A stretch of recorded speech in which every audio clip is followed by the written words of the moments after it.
අපි දන්නවා රචනා ප්‍රශ්න 5, 6, 7, 8, 9 කියන ප්‍රශ්න තමයි රචනා ප්‍රශ්න විදිහට විද්‍යා පේපර් එකේ අපිට මුණ ගැහෙන්නේ. ඒ කියන්නේ ප්‍රශ්න 5ක් හම්බ වෙනවා. රචනා ප්‍රශ්න 5ක් හම්බ වෙනවා. මේ ප්‍රශ්න 5න් ඔයා දෙකක් අතහැරලා 3කට උත්තර ලියන්න ඕන. ඔයාට උත්තර ලියන්න තියෙන්නේ රචනා ප්‍රශ්න 3යි. රචනා ප්‍රශ්න 3කට තමයි උත්තර ලියන්න තියෙන්නේ. ප්‍රශ්න 5ක් හම්බ වෙනවා. ප්‍රශ්න 5ක් හම්බ වෙනවා. පේපර් එක අතට ගත්ත ගමන්ම රචනා ප්‍රශ්න වලට උත්තර ලියන්න යනකොට මේ ප්‍රශ්න 5 දිහාම බලන්න. මේ ප්‍රශ්න 5 දිහාම බලන්න. ඔයාට වැඩි කොටස් ගානකට උත්තර ලියන්න පුළුවන් ප්‍රශ්න 3 මුලින් තෝරගන්න. ඒ 3 ලකුණු කරගන්න. හරි? එහෙම නැතුම් 5යි 6යි 7යි ඔහොම කරගෙන යන්න එපා. හරි? ප්‍රශ්න 5ක් තියෙනවා. ප්‍රශ්න 5 තෝරගන්න. ප්‍රශ්න 5 බලන්න. හොඳට බලන්න. ප්‍රශ්න 5ම බලන්න. වැඩි කොටස් ගානකට උත්තර ලියන්න පුළුවන් ප්‍රශ්න 3 තෝරගන්න. ඊළඟ රචනා ප්‍රශ්න වලට උත්තර ලියනකොට අර සිංහල රචනා ලියනවා වගේ ලියන්න යන්න එපා. හරි? ඉන්දියන් සාගරයේ මුතු යට අනම්මනම් ඒව කතන්දර නෑ. කෙලින්ම උත්තරේ ඕන. හරි? කෙලින්ම උත්තරේ ඕන. හරි? දැන් උදාහරණයක් අහුවොත් අපි හිතමු අහනවා කියලා මෙහෙම ප්‍රශ්නයක්. ශාකයක ජලය හා ඛනිජ ලවණ පරිවාහනය කරන පටකය කුමක්ද? කෙලින්ම ශෛලම් පටකය. ආය අනම්මනම් නෑ. විස්තරාත්මක දේවල් නෑ. කෙලින්ම ශෛලම් පටකය කියලා ලියවෙන්න ඕන. එන පුතේ විද්‍යාවේ ඒකයි තියෙන දේ ආයෙ විස්තර කරන්න නෑ. විස්තර කරන්න යන්නේ නෑ. විස්තර කිරීමක් නෑ. කෙලින්ම උත්තරේ එතනට ඕන. ඒක නිසා වැඩි කොටස් ගානකට උත්තර ලියන්න පුළුවන් ප්‍රශ්න 3 තෝරගන්න. ඊට පස්සේ හිමින් ඒක කරගෙන යන්න. දෙවෙනි පේපර් එකට පැය 3ක් තියෙනවා. හරි? හොඳට නිදාගෙන ඉඳලා ලියන්න පුළුවන්. හරි? දැන් කිසි ප්‍රශ්නයක් නෑ. හරි? දැන් ගණන් පේපර් එකේ නවනේ. සමහර වෙලාවට වෙලාව නිකන් මදි අනම්මනම් වගේ සීන් වෙනවා. විද්‍යා පේපර් එකේ එහෙම වෙන්නේ නෑ. දෙවෙනි පේපර් එකට හොඳට වෙලාව අරගෙන කල්පනා කරලා ලස්සනට වැඩේ කරගෙන යන්න.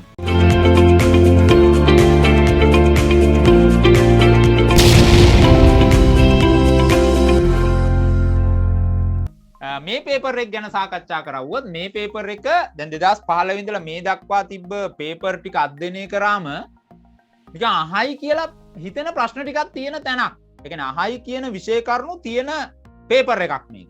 හරි? ඒ නිසා මේ පේපර් එකේ තියෙන විෂය කරුණු ඔලුවට දාගන්න ඔයාගේ පේපර් එකේ අනිවාර්යෙන් තියෙනවා. අනිවාර්යෙන් තියෙනවා. හරි. එහෙනම් යන් පස්වෙනි ප්‍රශ්නේ A කොටස. ජීවීන් වර්ගීකරණය පිළිබඳව හැදෑරීමට සිදු කරන ලද අධ්‍යයනයකදී ලබාගත් තොරතුරු ඇසුරෙන් පහත් සටහන් ගොඩනගන ලදී. අපි දන්නවා මේ ජීවීන් වර්ගීකරණය කරනවා ඒ කාලේ ඉඳලම එහෙම වර්ගීකරණය කරනකොට එහෙම නැත්නම් වර්ගීකරණය තුලින් ජීවීන් පිළිබඳ හදාගත්ත සටහනක්ලු මේ තියෙන්නේ. හොඳයි. කොහොමද කරලා තියෙන්නේ? ජීවීන් ඉන්නවලු, ඒගොල්ලන් ශාක හා සතුන් විදියට වර්ග කරනවලු. ඊළඟ ශාක නැවත වර්ග කරනවලු සපුෂ්ප ශාක, අපුෂ්ප ශාක විදියට.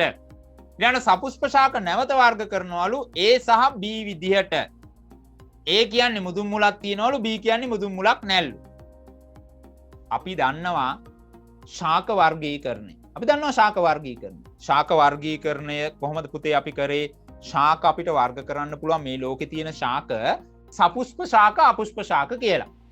මල් පිපෙන ශාක, මල් පිපෙන්නේ නැති ශාක. හරි? මල් පිපෙන ශාක තියෙනවා, මල් පිපෙන්නේ නැති ශාක තියෙනවා. මල් පිපෙන ඒවා සපුෂ්ප ශාක, මල් පිපෙන්නේ නැති ඒවා අපුෂ්ප ශාක. ඊළඟ මල් පිපෙන ශාක හේවත් සපුෂ්ප ශාක නැවත වර්ගීකරණයක් කරනවා පුතේ. ඒක බීජපත්‍රී ශාක, ද්විබීජපත්‍රී ශාක විදිහට. ඒක බීජපත්‍රී ශාක, ද්විබීජපත්‍රී ශාක. හොඳයි. එහෙනම් මේ A හා B කුමන ශාක කාණ්ඩ වලට අයත්ද? දැන් ඒක බීජපත්‍රී ශාක සහ ද්විබීජපත්‍රී ශාක සංසන්දනය පේපර් එකේ අනිවාර්යෙන් තියෙන්න පුළුවන්. ඒක බීජපත්‍රී ශාක සහ ද්විබීජපත්‍රී ශාක සංසන්දනය තියෙන්න පුළුවන්. මුදුන් මුලක් දරයි.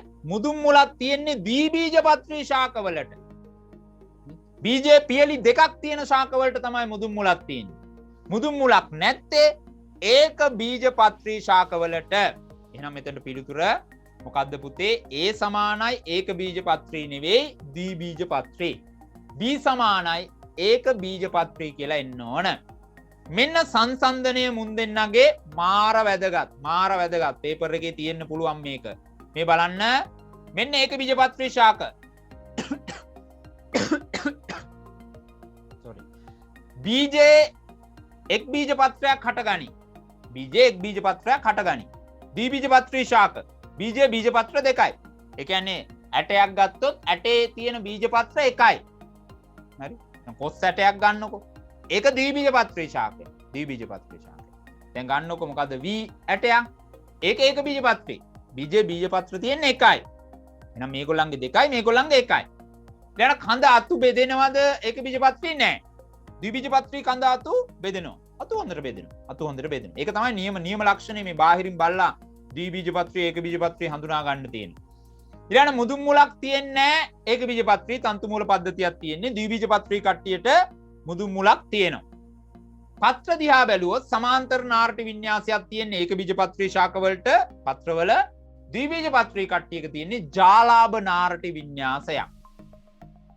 ඊළඟ ත්‍රිඅංකී පුෂ්පධරයි. ඒ කියන්නේ පුෂ්පයක තියෙන පුෂ්ප කොටස් 3 හෝ 3 ගුණාකාර. මල්පෙති ගන්න. මල්පෙති 3යි 6යි 9යි එහෙම යන්නේ. ඒක බීජපත්‍රී වල. ද්විබීජපත්‍රී වල චතුරාංක හෝ පංචාංග. ඒ කියන්නේ පුතේ මල්පෙති 4යි 8යි 12යි එහෙම යනවා. එහෙම නැත්නම් මල්පෙති 5 10 15 20 එහෙම යනවා. ඒක තමයි මේ කියන්නේ. එහෙනම් ත්‍රිඅංකී චතුරාංක හෝ පංචාංග. හරි පටල ගන්න එපා. ඊළඟ ද්විතීක වර්ධනයක් සිදු නොවේ. පොල් ගහක් කැපුවට පස්සේ ආයෙ පැලවෙන්නේ නැහැ. දලු දාන්නේ නැහැ. හැබැයි කොස් ගහක් කැපුවට පස්සේ ආය දලු දානවා. අන්න ද්විතීක වර්ධනයක් තියෙනවා ද්විබීජපත්‍රී ශාකවල. කඳේ සෑම තැනම සමාන මහතකින් යුක්තයි. පොල් ගහේ පහළ ඉඳලා උඩට, පුවක් ගහේ පහළ ඉඳලා උඩට ඒකාකාර ඝනකමක් තියෙන්නේ, ඒකාකාර මහතක් තියෙන්නේ. හැබැයි කොස් ගහක් දෙල් ගහක් ගත්තොත් පහළ ලොකුයි උඩ පොඩි. දැන් මේකට හේතුවත් ඔයා දන්නවා විද්‍යාවෙන්ම. පුතේ ඒක බීජපත්‍රී ශාකවල කඳේ නෑ කැම්බියම් පටකය. කැම්බියම් පටකෙන් තමයි කඳ මහත් කරන්නේ. ද්විබීජපත්‍රී ශාකවල කැම්බියම් පටකය තියෙනවා. එක හේතුවක් වෙන්න පුළුවන් ඔය කඳේ පාදස්තේ මහත් වෙලා උඩ කෙට්ටු වෙන්න මෙන්න මේ කැම්බියම් පටකය. හරි. එහෙනම් මෙන්න පුතේ තේරුම් ගන්න ඒක බීජපත්‍රී ශාක සහ ද්විබීජපත්‍රී ශාක අතර තියෙන වෙනස්කම්. මේවා මේ 6 7 8 පන්ති වල ඉඳලා සාකච්ඡා කරගෙන යන විෂය කරුණු.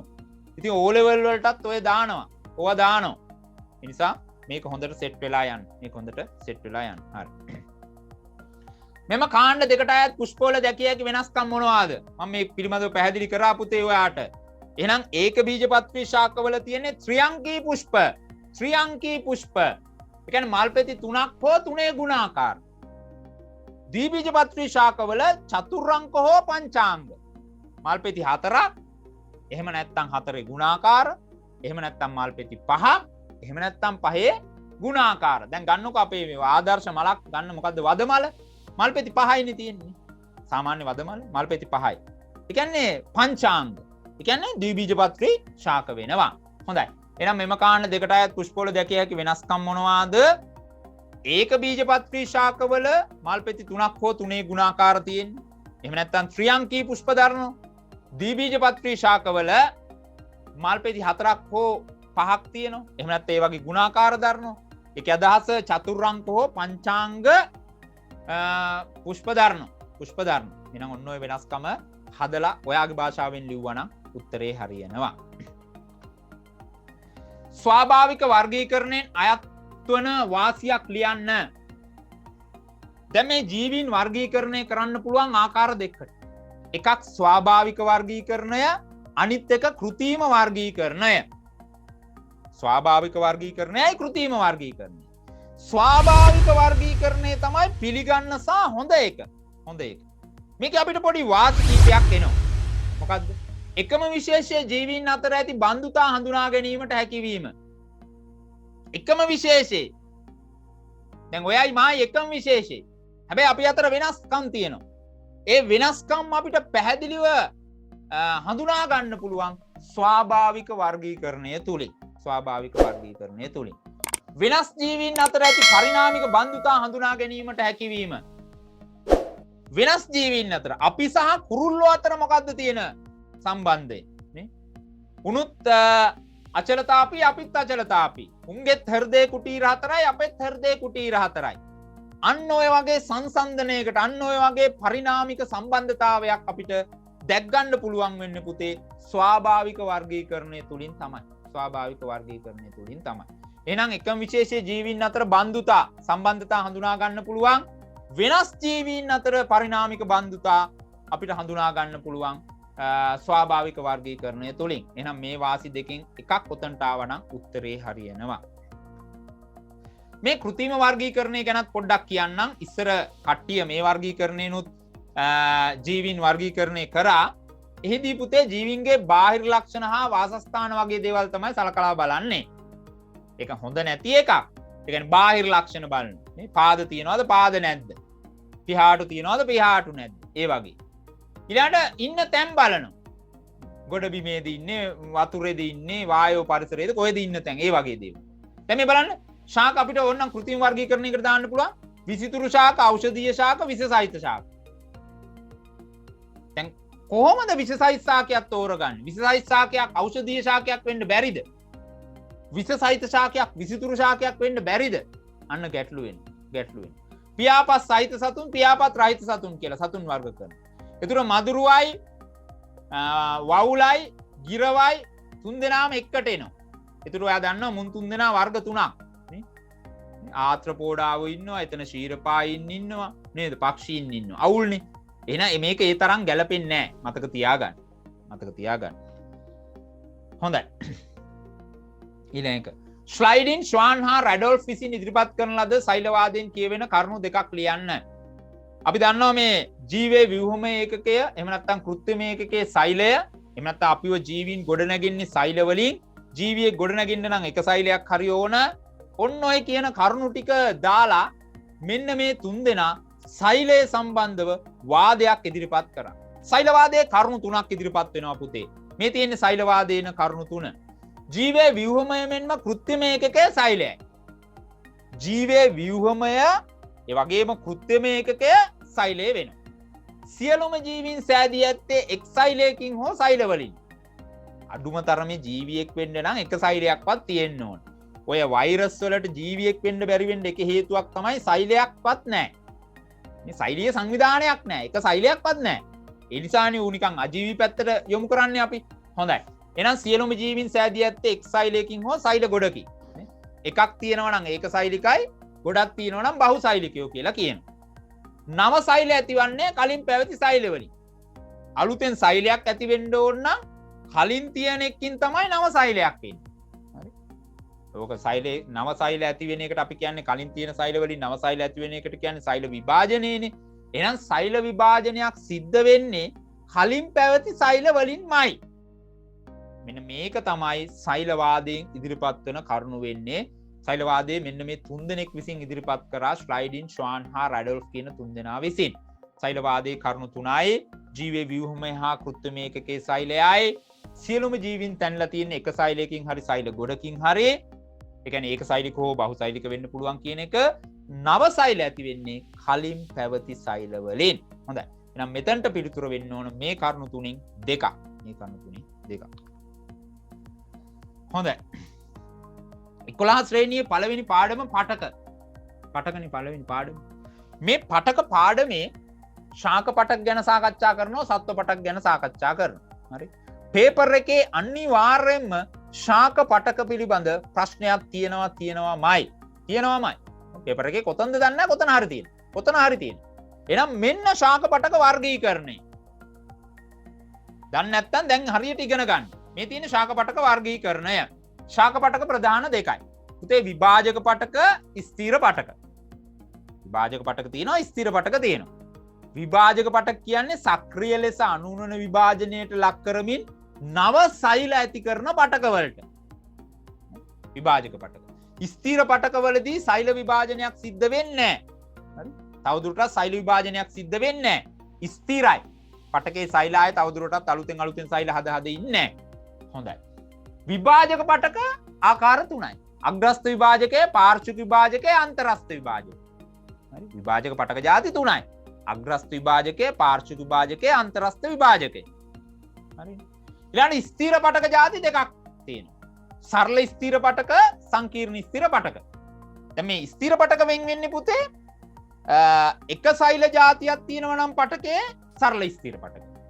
සෛල ಜಾති ගොඩක් තියෙනවා නම් එහෙම නැත්නම් සෛල ಜಾති එකට වඩා වැඩි ගාණක් තියෙනවා නම් ඒක සංකීර්ණ ස්ථිර පටක. සරල ස්ථිර පටක 3යි. මුදුස්තර, ස්ථූල කෝණාස්තර, දෘಢස්තර. සරල ස්ථිර පටක සෛල වර්ග එකක් පිහිටයි.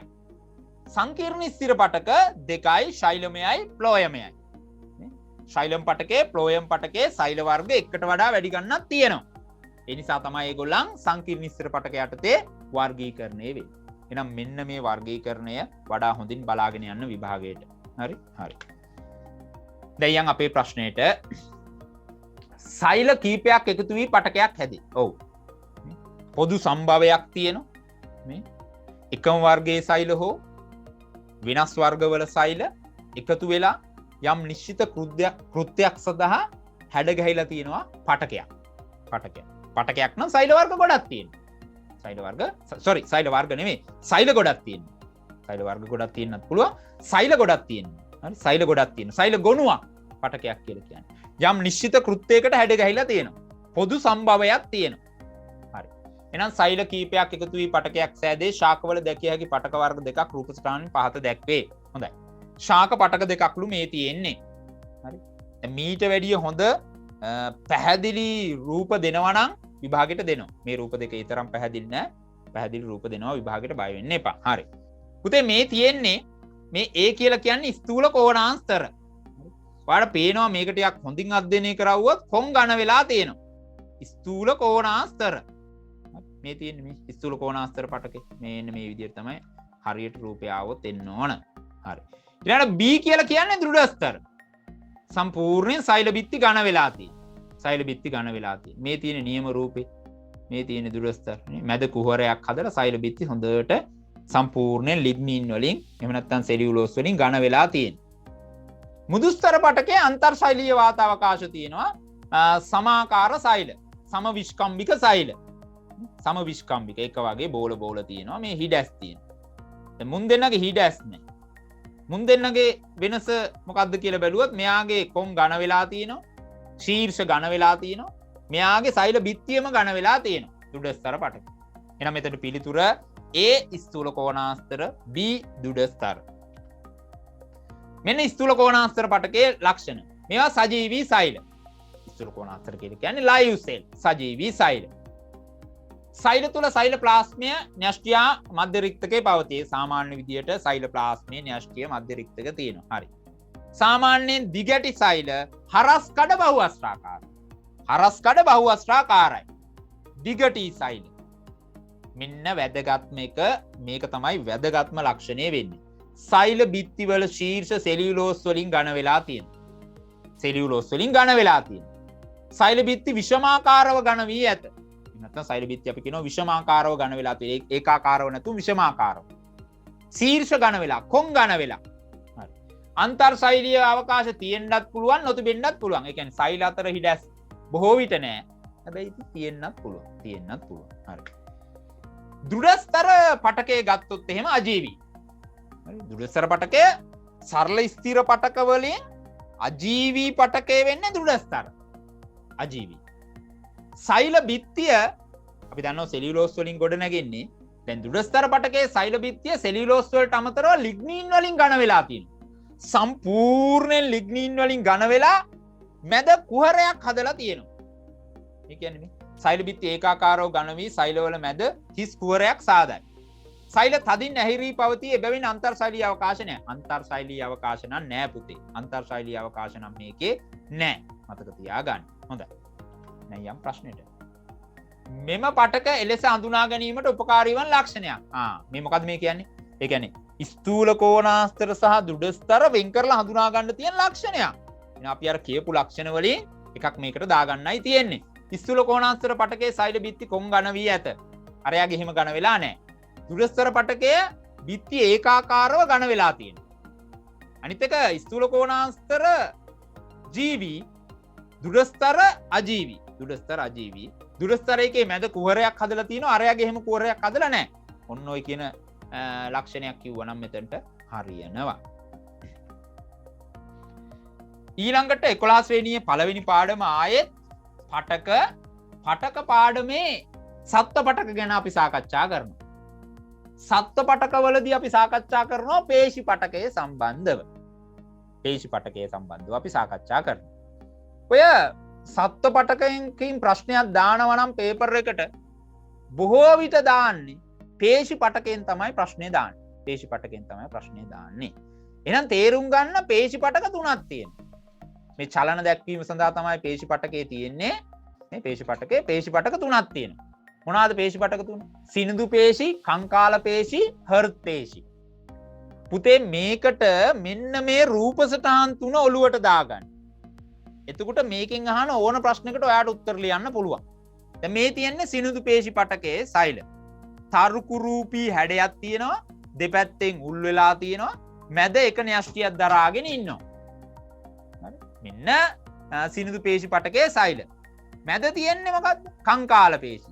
නිකන් බැරල් ටිකක් එක මත තිබ්බා වගේ, උණ බම්බු ටිකක් තිබ්බා වගේ. කංකාල පේශි පටකයේ සෛල. හර්ට් පේශි පටකේ ශාකණය වෙලා තියෙනවා. අතු බෙදිලා තියෙනවා. හරි? එහෙනම් මෙන්න මේ රූප සටහන් තුන වඩා හොඳින් ඔයා ඔලුවට දාගන්න ඕන. ඊළඟට ඉතින් මේ රූප සටහන් තුන බලලා අපිට එක එක ලක්ෂණ කියන්න පුළුවන්. මෙයා තර්කුරූපී කවුද? සිනිඳු පේශි තර්කුරූපී ඒකන්‍යෂ්ටිකයි නිර්විලිකිතයි. මොකද නිර්විලිකිතයි කියලා කියන්නේ? හරස් ආවාර නෑ. මේ දෙන්නගෙම තියෙනවා හරස් ආවාරනේ. හරස් ආවාර තියෙනවා. මෙයා නිර්විලිකිතයි. අනිච්ඡානුගයි. ඒ කියන්නේ පුතේ හිතාමතා මෙයාට වැඩ කරන්න බෑ. දැන් අපිට හිතුවොත් එහෙම සිනිඳු පේශියක් චලනය කරන්න අපිට ඒක කරන්න බෑ. දැන් උදාහරණයක් දැන් ආහාර ජීර්ණ පද්ධතිය ඇතුලේ තියෙන සිනිඳු පේශි ඒවා අපිට හිතලා චලනය කරන්න පුළුවන්ද? බෑ. එහෙනම් අන්න අනිච්ඡානුගයි. ශාකණය වෙලා නැහැ. සංකෝචනයා ලිහිල්වීම සෙමින් සිදුවේ. මේවා ඇකිලෙන්නේ දිගහැරෙන්නේ හෙමින්. හරි? ඉක්මනින් විඩාවට පත් වෙන්නේ නැහැ, සෙමින් විඩාවට පත් වෙනවා. එකක් මතක තියාගන්න. කංකාල පේශි කියලා කියන්නේ අපේ දේහයේ චලන දක්වන්න තියෙන පේශි වර්ගය තර්කුරූපී වෙන්නේ නැහැ. බහුන්‍යෂ්ටිකයි. න්‍යෂ්ටි ගොඩක් තියෙනවා යාගාව. විලිකිතයි හරස් ආවාර තියෙනවා. ශාකණය වෙලා නැහැ. ඉච්ඡානුගයි. දැන් මේ අත හොල්ලන්න මේ අතේ තියෙන කංකාල පේශි. මේ ඇඟිලි වල තියෙන කංකාල පේශි. දැන් මේ ඇඟිලි ඉබේ හෙල්ලෙන්නේ නැහැ. මට මේවා හිතලා හොල්ලන්න ඕනේ. එහෙනම් අන්න ඉච්ඡානුගයි. සංකෝචනයේ හිල්වීම වේගවත්. මට වේගෙන් කරන්න. හැබැයි ඉක්මනට විඩාවට පත් වෙනවා. ඒකත් මතක තියාගන්න. හර්ට් පේශි තියෙන්නේ හෘදයේ තර්කුරූපී වෙන්නේ නැහැ. බහුන්‍යෂ්ටිකයි. විලිකිතයි. ඒ කියන්නේ හරස් ආවාර තියෙනවා. අනිච්ඡානුගයි. මොකක්ද අනිච්ඡානුගයි කියලා කියන්නේ? හිතාමතා පාලනය කරන්න පුළුවන්. අනිච්ඡානුගයි නෑ. හිතාමතා පාලනය කරන්න බෑ. දැන් හෘදයේ තියෙන පේශි අපිට පුළුවන්ද මේ හිතලා මේ සංකෝචන හිල්වීම කරගන්න පුළුවන්ද? බෑ. අනිච්ඡානුගයි. පුතේ ඉච්ඡානුග වෙන්නේ කංකාල පේශි විතරයි. ඊළඟට හර්ට් පේශි වල තියෙන තව විශේෂ ලක්ෂණයක් තමයි ශාකණය වෙලා තියෙන්නේ. අතු බෙදිලා තියෙනවා. සංකෝචනයා ඉහිල්වීම රිද්මයානුකූලව. මේ ලබ්ඩබ් රිදම් එක්කට සිද්ධ වෙන්නේ. රිද්මයානුකූලව සිද්ධ වෙනවා. විඩාවට පත් වෙන්නෙත් නැහැ. හරි. එහෙනම් ඔන්න ඔය කරුණු ටික හොඳින් අවබෝධ කරගන්න. දැන් මෙතන තියෙනවා සමස්ත සාරාංශයම. මේ පේශි පටකයේ සම්බන්ධව. හොඳයි අපි යනවා ප්‍රශ්නෙට. සිනිඳු පේශි හා හර්ට් පේශි අතර ඇති වෙනස්කමක් හා සමානකමක්.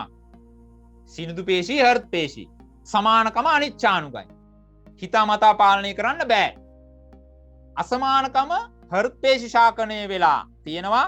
සිනිඳු පේශි ශාකණය වෙලා නැහැ. සිනිඳු පේශි තර්කුරූපී වෙනකොට හර්ට් පේශි තර්කුරූපී වෙන්නේ නැහැ. ඔන්න ඔය වගේ අසමානකමක් ලිව්වනම් හරි. ඊළඟට දැන් ඔය පොඩි කාලේ ඉඳලා ඉගෙන ගන්න දෙයක් තමයි රුධිරය. ලේ සම්බන්ධව අපි ඉගෙන ගන්න. ඒ නිසා ඔක O level paper එකටත් ඇතුල් කරන්න පුළුවන්. මේ රුධිරය සම්බන්ධව අපි 9 පන්තියේදී ඉගෙන ගන්න. නේ? ඊළඟට ආයේ 11 පන්තියේදී ඉගෙන ගන්න. 11 පන්තියේදී තැන් දෙක ඉගෙන ගන්නවා රුධිරය සම්බන්ධව. එකක් පටක පාඩමේ ඉගෙන ගන්නවා, අනිත් එක 6 වෙනි පාඩම ඒ කියන්නේ මොකද්ද අපේ මේ රුධිර සංසරණ පද්ධතියේදී අපි ඉගෙන ගන්න. ඒක නිසා පේපර් එකට මේකෙන් ප්‍රශ්නයක් ඔබ්බන්න තියෙන හැකියාව වැඩි.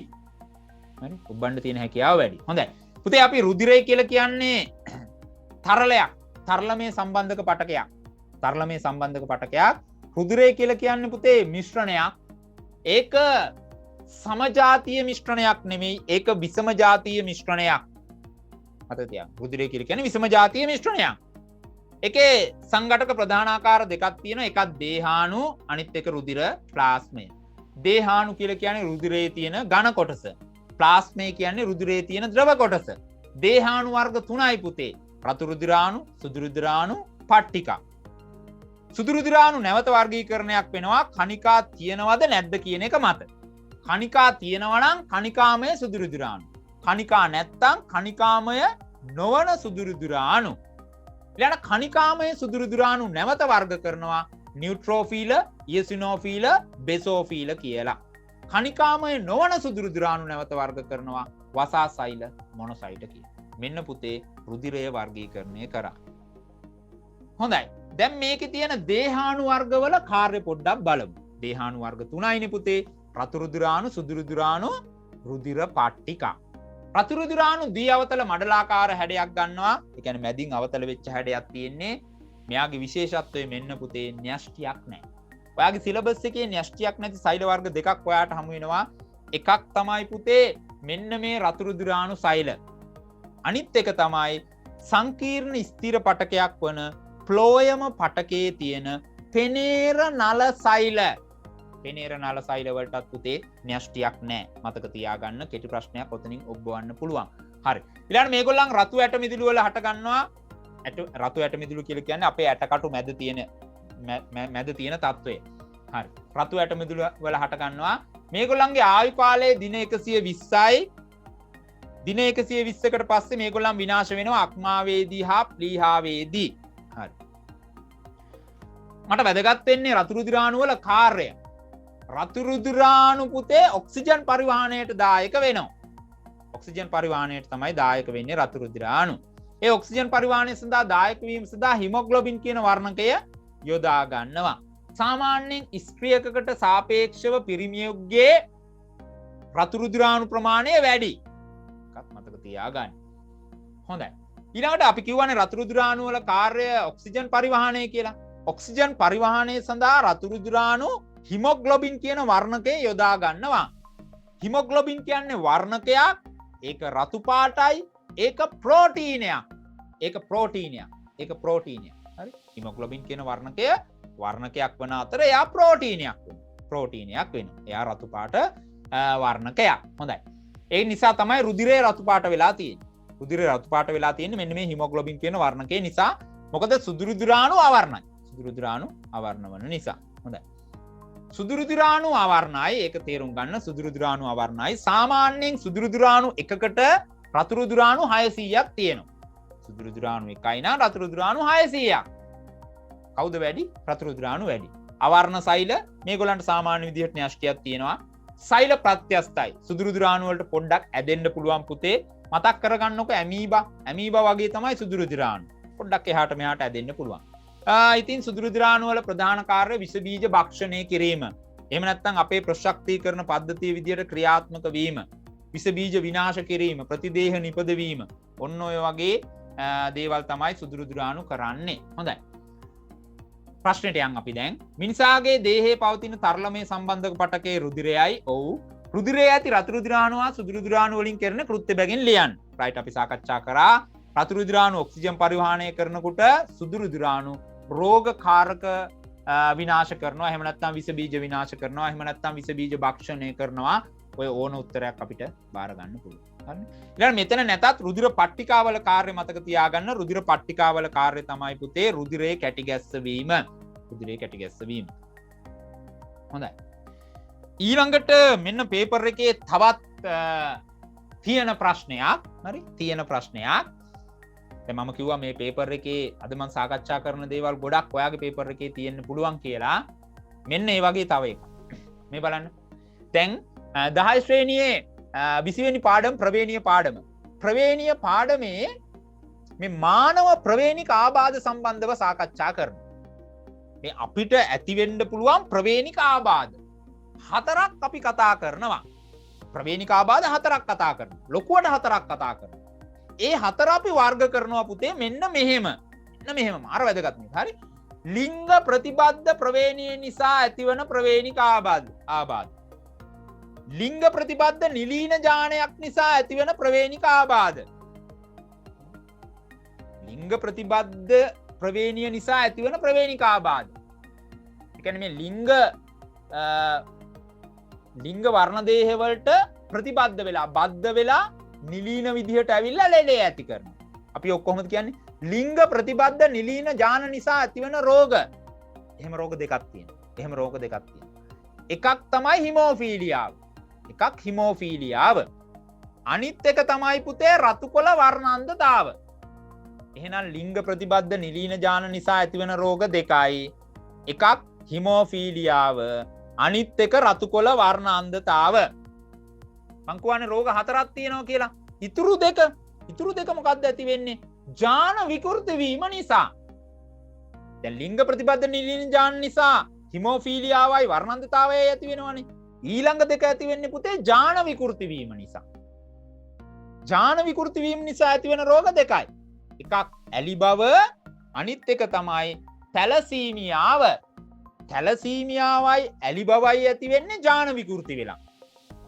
මේ දෛහික වර්ණ දේහ වල යම් මේවා විකෘති වෙලා අන්න තැලසීමියාවයි ඇලි බවයි ඇති වෙන්නේ. හරි?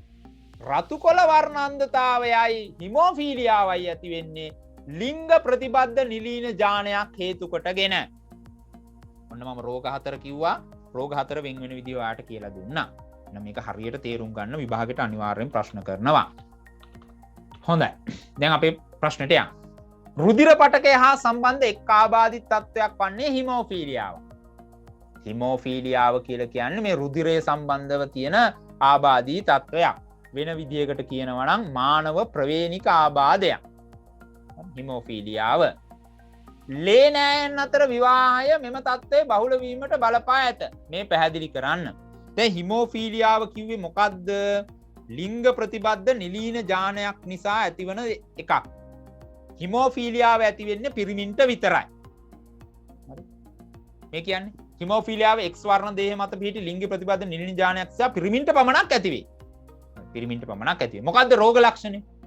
දැන් තුවාලයක් වුණාම රුධිරය වහනය වීමේදී සාමාන්‍යයෙන් නම් කැටි ගහනවා රුධිරය. දැන් හිමෝෆීලියා රෝගීන්ගේ රුධිරය වහනය වීමේදී රුධිරය කැටි ගහන්නේ නැහැ. සුළු තුවාලයකින් පවා ගොඩාක් රුධිරය එළියට යන්න පුළුවන්.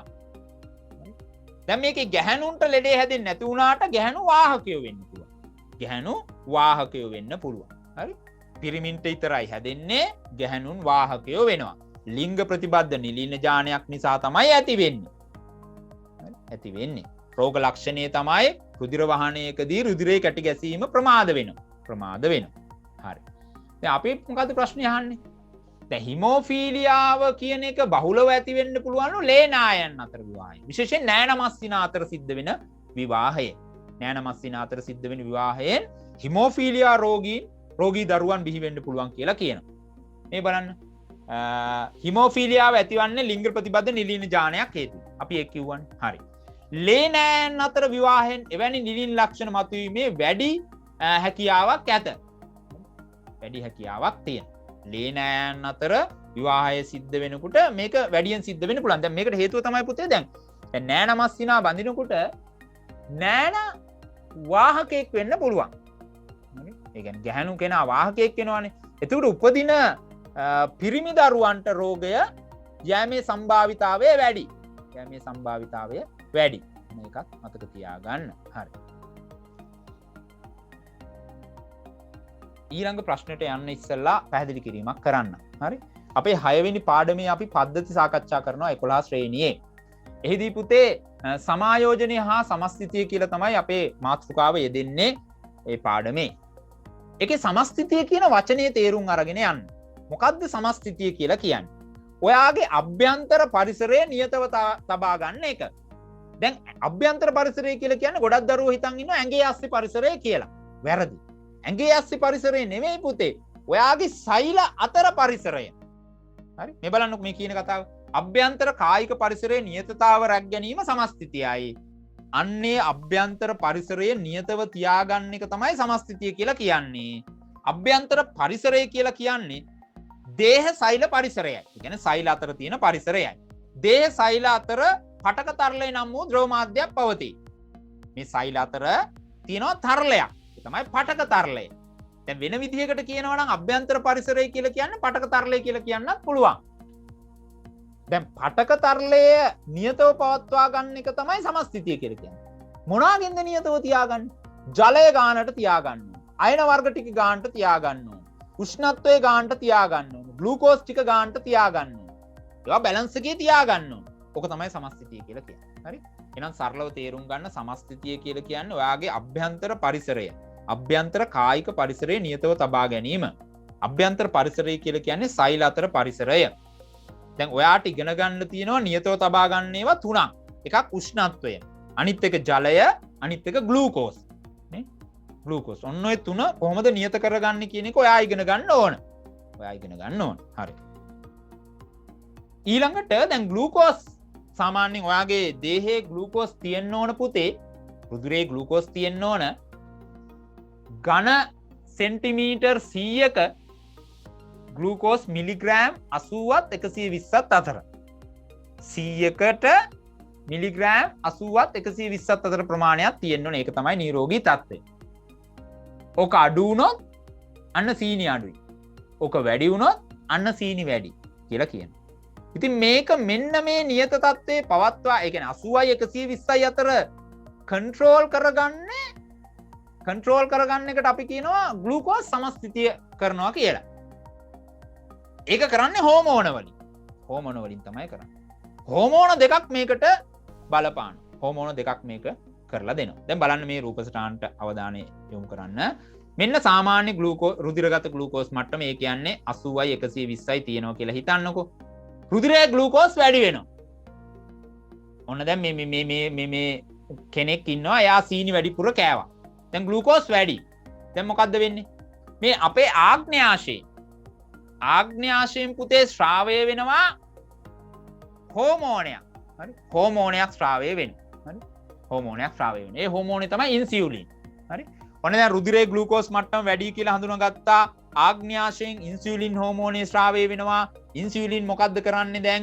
අන්න අර වැඩිපුර තියෙන ග්ලූකෝස් ග්ලයිකොජන් කරලා අක්මාවේ සහ මේද පටකවල තැන්පත් කරනවා. විශේෂයෙන් අක්මාවේ තැන්පත් කරනවා. හරිනේ? වැඩිපුර තිබ්බා, ඉන්සියුලින් ශ්‍රාවය වුණා, ග්ලයිකොජන් කරා, අක්මාවේ තැන්පත් කරා. අඩු වුණොත් අපි තුමු රුධිරයේ ග්ලූකෝස් අඩුයි කියලා. ඊට පස්සේ මොකද්ද වෙන්නේ? ආන්න අග්න්‍යාශයෙන් ශ්‍රාවය වෙනවා පුතේ මොනවාද? ග්ලූකගන් කියන හෝමෝනය. ග්ලූකගන් කියන හෝමෝනය ශ්‍රාවය වෙනවා. දැන් ග්ලූකගන් ශ්‍රාවය වුණාට පස්සේ මොකද්ද වෙන්නේ? හරි? ග්ලූකගන් ශ්‍රාවය වුණාට පස්සේ මොකද්ද වෙන්නේ? ග්ලූකගන් ශ්‍රාවය වුණාට පස්සේ හරි මේ sorry පොඩ්ඩක් ඉන්න. හරි. හරි. ප්‍රශ්නෙට එන්නේ ඊළඟටනේ. හරි. එහෙනම් ඔන්න රුධිරයේ ග්ලූකෝස් මට්ටම අඩු වුණා. සීනි මට්ටම අඩු වුණා. දැන් අග්න්‍යාශයෙන් ශ්‍රාවය වෙනවා ග්ලූකගන්. ග්ලූකගන් මොකද්ද කරන්නේ? අර අක්මාවේ ග්ලයිකොජන් විදියට තැන්පත් කරලා තිබ්බ ග්ලූකෝස් ටික නැවත ග්ලූකෝස් බවට පත් කරනවා. එහෙම නැත්නම් සරලව කිව්වොත් ග්ලයිකොජන් ග්ලූකගන් මගින් ග්ලූකෝස් බවට පත් කරනවා. එහෙම කරන්නේ කොයි වෙලාවටද? රුධිරයේ සීනි මට්ටම ග්ලූකෝස් මට්ටම අඩු වුණ වෙලාවට. එහෙනම් සරල අදහස ඔලුවට දාගන්න. සීනි වැඩි නම් ග්ලූකෝස් වැඩි නම් රුධිරයේ ඉන්සියුලින් ශ්‍රාවය වෙලා ග්ලයිකොජන් විදියට තැන්පත් කරනවා. සීනි අඩුයි නම් ග්ලූකගන් ශ්‍රාවය වෙලා ග්ලයිකොජන් ග්ලූකෝස් බවට පත් කරනවා. හොඳයි. අපි යම් ප්‍රශ්නෙට රුධිරයේ ඇති ග්ලූකෝස් සාන්ද්‍රණය යාමනය කරන ප්‍රධාන හෝමෝන දෙක. ප්‍රධාන හෝමෝන දෙකයි නේ තියෙන්නේ. මොකද්ද හෝමෝන දෙක? ග්ලූකගන් හා ඉන්සියුලින්. ග්ලූකගන් හා ඉන්සියුලින්. නේ? ග්ලූකගන් හා ඉන්සියුලින් තමයි හෝමෝන දෙක වෙන්නේ. මුන් දෙන්න කරන වැඩ දෙකත් ඔලුවට දාගන්න ඕන ඔයා. හරි. හොඳයි. ඉහත තුනෙහි යාමනයට අදාළ හෝමෝන ශ්‍රාවය කරන නිර්නාල ග්‍රන්ථිය. ඔව්. මේ හෝමෝන ශ්‍රාවය කරන්නේ ආග්න්‍යාශය. ආග්න්‍යාශයේ ලැංගහැන් දීපිකා කියන කොටස් වලින් තමයි මේක ශ්‍රාවය කරන්නේ. හරි. ආග්න්‍යාශික යුෂ නිපදවීමට අමතරව මේ හෝමෝනත් නිපදවනවා. නේ? ඔය කොලයක් වගේ තියෙන්නේ නේද? ආග්න්‍යාශය දිවක් වගේ තියෙන්නේ. ඕකෙන් ආග්න්‍යාශික යුෂ ශ්‍රාවය කරලා අපේ මේ කවුද මේ ශුද්‍රාන්තයට ලබා දෙනවා. ඊට අමතරව මෙන්න මේ හෝමෝන දෙක හදලා දෙනවා. ඒ හෝමෝන හදන්නේ ආග්න්‍යාශයේ පිටි ලැංගහැන් දීපිකා සෛල තුල. එකත් මතක තියාගන්න. හොඳයි 6 වෙනි ප්‍රශ්නය. ලුණු ලේවායක ප්‍රධාන කාර්ය වන්නේ ලුණු නිෂ්පාදනය කිරීමයි. පහත දැක්වෙන්නේ ලුණු ලේවායක සරල රූප සටහනකේ. හොඳයි. ලුණු ලේවායක ප්‍රධාන කාර්ය තමයි පුතේ ලුණු නිෂ්පාදනය කිරීම. අපි දන්නවා නේ. හරි. ලුණු ලේවායක දල සැකස්මක් ඔන්න තියෙනවා. පළමු තටාකයේ තියෙනවා, දෙවෙනි තටාකයේ තියෙනවා, තුන්වෙනි තටාකයේ තියෙනවා. හරි. මුහුදු ජලය ගේනවා පළමු තටාකයට. මේ පැත්තෙන් මෙන්න ලුණු මිදිල වගේ පේනවා. හරි. මේදී කරදියේ සාන්ද්‍රණය වැඩි කිරීමට හේතු වන ක්‍රියාවලිය කුමක්ද? යම් දෙයක් සාන්ද්‍ර කරනවා කියලා කියන්නේ ද්‍රාවකය අයින් කරනවා. දැන් මුහුදු ජලයේ තියෙන ද්‍රාවකය තමයි ජලය. ජලය අයින් කරනවා කියලා කියන්නේ මුහුදු ජලය එහෙම නැත්නම් කරදිය සාන්ද්‍ර කරනවා කියන එක. එහෙනම් ජලය අයින් කරන්න හේතු වන ක්‍රියාවලිය. ඒකට අපි කියනවා වාෂ්පීභවනය කියලා. වාෂ්පීභවනය කියලා කියනවා. එහෙනම් මුහුදු ජලයේ වාෂ්පීභවනය තමයි අපි කරදිය සාන්ද්‍ර කරන්නේ. කරදිය සාන්ද්‍ර කරන්නේ. වාෂ්පීභවනය. ඉහත රූපයට අනුව ලුණු ස්පටිකීකරණය වන්නේ කුමන තටාකයේදීද? ඒක නම් මොන්ටිසෝරි ප්‍රශ්නයක් නේද? ඒ කියන්නේ ලුණු මිදෙන්නේ ස්පටික වෙන්නේ කැට වෙන්නේ කොයි තටාකයේද? පුතේ තුන්වෙනි තටාකේ. තුන්වෙනි තටාකේ තමයි පුතේ ලුණු මිදෙන්නේ. එහෙම නැත්නම් අවසාන තටාකේ. මෙන්න මේක තේරුම් ගන්න. මේ තටාක තුනේ තැන්පත් වෙන 3 දෙනෙක් ඉන්නවා. පළවෙනි තටාකේ තැන්පත් වෙන්නේ කැල්සියම් කාබනේට්. දෙවෙනි තටාකේ තැන්පත් වෙන්නේ කැල්සියම් සල්ෆේට්. තුන්වෙනි තටාකේ අපේ යාළුවා සෝඩියම් ක්ලෝරයිඩ්. ලුණු. හරි? මේ පළවෙනි දෙක මතක තියාගන්න. Calcium carbonate, calcium sulphate. දෙවෙනි එකේ කැල්සියම් සල්ෆේට්. මතක තියාගන්න. හරි. මුහුදු ජලයේ දිය වී ඇති සංයෝග වලින් ප්‍රථමයෙන් තැන්පත් වන්නේ කුමන සංයෝගයද? ඒට හේතු දක්වන්න. දැන් මම කිව්වේ මොකද්ද? පළවෙනි තටාකේ කැල්සියම් කාබනේට්, මේ දෙවෙනි තටාකේ කැල්සියම් සල්ෆේට්, තුන්වෙනි තටාකේ සෝඩියම් ක්ලෝරයිඩ්.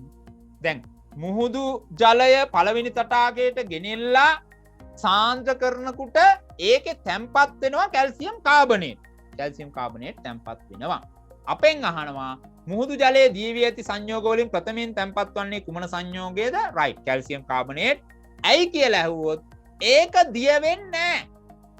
ඒක දිය වෙන්නේ නැහැ කියලා කියන්නේ වැඩිපුර දිය වෙන්නේ. අනිත් ඒුන්ට වැඩිය වැඩිපුර දිය වෙන්නේ නැහැ. ඒක කොහොමද අපි ලස්සනට කියන්නේ? කැල්සියම් කාබනේට් එහෙම නැත්නම් CaCO3 අනෙක් සංයෝග වලට වඩා ද්‍රාව්‍යතාවය අඩුයි. මොකක් හරි දෙයක් හොඳට දිය වෙනවා නම් පුතේ ඒක තැන්පත් වෙන්නේ නැහනේ. හොඳට දිය වෙන්නේ නැති නිසා තමයි එතන අඩිය තැන්පත් වෙන්නේ. මේ දිය වෙන ප්‍රමාණය අඩුයි. අනිත් මේ කියන්නේ අනිත් ඒුන් දෙන්නට සාපේක්ෂව. කැල්සියම් සල්ෆේට් එහෙම නැත්නම් අපේ සෝඩියම් ක්ලෝරයිඩ් දෙන්නට සාපේක්ෂව මේ කැල්සියම් කාබනේට් වතුරේ දිය වෙන ප්‍රමාණය අඩුයි. ඒ කියන්නේ ද්‍රාව්‍යතාවය අඩුයි. ඒ නිසා යා තැන්පත් වෙනවා. හරි. හොඳයි. ඊළඟ එක. මිරිදියේදීට වඩා කරදියේ භාණ්ඩ ප්‍රවාහනය කරන නැවුසා බෝට්ටු වල යකඩ කොටස් මල බැඳීම වැඩියෙන් සිදුවේ. දැන් මේ ගඟක නැවක් යනවා කියලා හිතන්නකො. හරි. නයිල් ගඟේ යනවා කියලා හිතන්නකො. මුහුදෙත් යනවා. එතකොට දැන් මිරිදියයි කරදියයි. එතකොට මේ නැව් වල බෝට්ටු වල යකඩ කොටස් වැඩියෙන් මල බැඳෙන්නේ මුහුදේ යනකොට. කරදියේ යනකොට. අපෙන් අහනවා ඇයි කියලා. දැන් මේ මල බැඳීම සඳහා ඒ කියන්නේ මල බැඳීම වේගවත් කරන සාධක තියෙනවා. මල බැඳීම අඩු කරන සාධක තියෙනවා. මල බැඳීම වේගවත් කරන සාධක වලට අපි කියන්නේ සුභකාරක කියන. දැන් මල බැඳීම වේගවත් කරන සාධක දෙකක් තියෙනවා. එකක් අම්ල අනිත් එක ලවණ. දැන් ඕක පටල ගන්න එපා. මල බැඳීමේ සුභකාරක භස්ම කියලා ගන්න. අම්ලයි භස්මයි වචන දෙක එකට යනවනේ රයි ගමයයි ගම්පලයයි වගේ. එහෙම ගන්න එපා. මල බැඳීම වේගවත් කරන දේවල් සුභකාරක. ඒක අම්ලයි භස්මයි නෙවෙයි අම්ලයි ලවණයි. මල බැඳීම වේගවත් කරන්නේ අම්ලයි ලවණයි. එහෙනම් ලවණ මල බැඳීමේ වේගය වැඩි කරන සාධකයකි. එබැවින් ලවණ සහිත මුහුදේ මිරිදියට වඩා මල බැඳීම වේගවත් කරයි. උත්තරේ හරි. ඊළඟ මෙතනට අම්ලත් මතක තියාගන්න. ඊළඟ මල බැඳීමේ වේගය අඩු කරන අපිට ඕනනම් අසුභකාරක කියලා කියන්න පුළුවන්. ඒ තමයි භස්ම. භස්මයකට මල බැඳීමේ වේගය අඩු කරන්න. මල බැඳීම අඩු කරන්න පුළුවන්. හරි. ඒකත් මතක තියාගන්න. විකාදනය කියලා කියන්නේ මොකද්ද? විකාදනය වෙනවා කියලා කියන්නේ විද්‍යාවේ විකාදනය වෙනවා කියලා කියන්නේ පුතේ මතු පිට ලෝහ පරමාණු ඉලෙක්ට්‍රෝන පිට කරමින් ධනායන සෑදීම. අපි හිතමු දැන් මේ පිහිය කියලා හිතන්නකෝ. දැන් මේක මල බැඳිලා ඔයාට පේනවා. විකාදනයට ලක් වෙලා කියලා අපි කියනවා. ඒකේ අදහස මොකද්ද පුතේ? මේ ලෝහ පරමාණු වලින් ඉලෙක්ට්‍රෝන අයින් කර කර ඒ ලෝහ පරමාණු ධනායන බවට පත් වෙනවා. ඉලෙක්ට්‍රෝන අයින් කරනවා. ඉලෙක්ට්‍රෝන අයින් කරාම ධනායන හදන්නේ. එහෙනම් මතු පිට ලෝහ පරමාණු ඉලෙක්ට්‍රෝන පිට කරමින් ධනායන හදන එකට අපි විද්‍යාවේ කියනවා පුතේ විකාදනය කියලා. විකාදනය කියලා කියනවා. එහෙනම් මතු පිට ලෝහ පරමාණු ඉලෙක්ට්‍රෝන පිට කරමින් ධනායන සෑදීම අපි හඳුන්වනවා විකාදනය කියලා. විකාදනය කියලා අපි හඳුන්වනවා. හොඳයි. ඊළඟට මේ රසායනික කෝෂ සම්බන්ධව චුට්ටක් දැනගෙන යන්න. හරි චුට්ටක් දැනගෙන යන්න. මොකද මේ සරල කෝෂය තමයි දැන් ඔය 6 7 පන්ති වල ඉගෙන ගන්නවා සරල කෝෂය කියලා එකක්.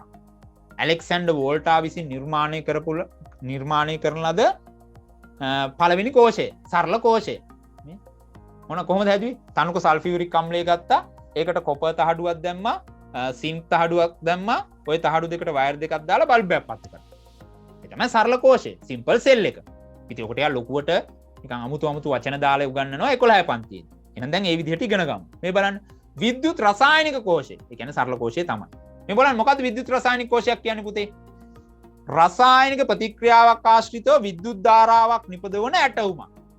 යම් රසායනික ප්‍රතික්‍රියාවක් සිද්ධ කරලා විදුලිය නිෂ්පාදනය කරනවා. එහෙම හදපු ඇටවුම තමයි රසායනික කෝෂය කියලා කියන්නේ. එහිදී මොකද්ද වෙන්නේ? විද්‍යුත් රසායනික කෝෂ තුල රසායනික ශක්තිය විද්‍යුත් ශක්තිය බවට පත් වෙනවා. රසායනික ශක්තිය විද්‍යුත් ශක්තිය බවට පත් වෙනවා. රසායනික ශක්තිය විද්‍යුත් ශක්තිය බවට පරිවර්තනය වෙනවා. රසායනික ශක්තිය විද්‍යුත් ශක්තිය බවට පරිවර්තනය වෙනවා. හරි. දැන් මේ තියෙන්නේ රසායනික කෝෂයක්. මේ තියෙන රසායනික කෝෂයක්. දැන් බලන්න මේකේ තියෙන රසායනික ද්‍රව්‍ය මොකද්ද කියලා? තනුක සල්ෆියුරික් අම්ලය තියෙන. right. මේකේ තියෙනවා ලෝහ දෙකක්. එකක් යකඩ තහඩුව, අනිත් එක කොපර් තහඩුව. යකඩ තහඩුවක් තියෙනවා, කොපර් තහඩුවක් තියෙනවා. යකඩ තහඩුවක් තියෙනවා, කොපර් තහඩුවක් තියෙනවා. හරි. මෙන්න මේකේ දැනගන්න ඕන සෙට් එකක් තියෙනවා. මෙන්න මේ ටික දැනගත්තාම වැඩේ ඉවරයි. මේ බලන්න.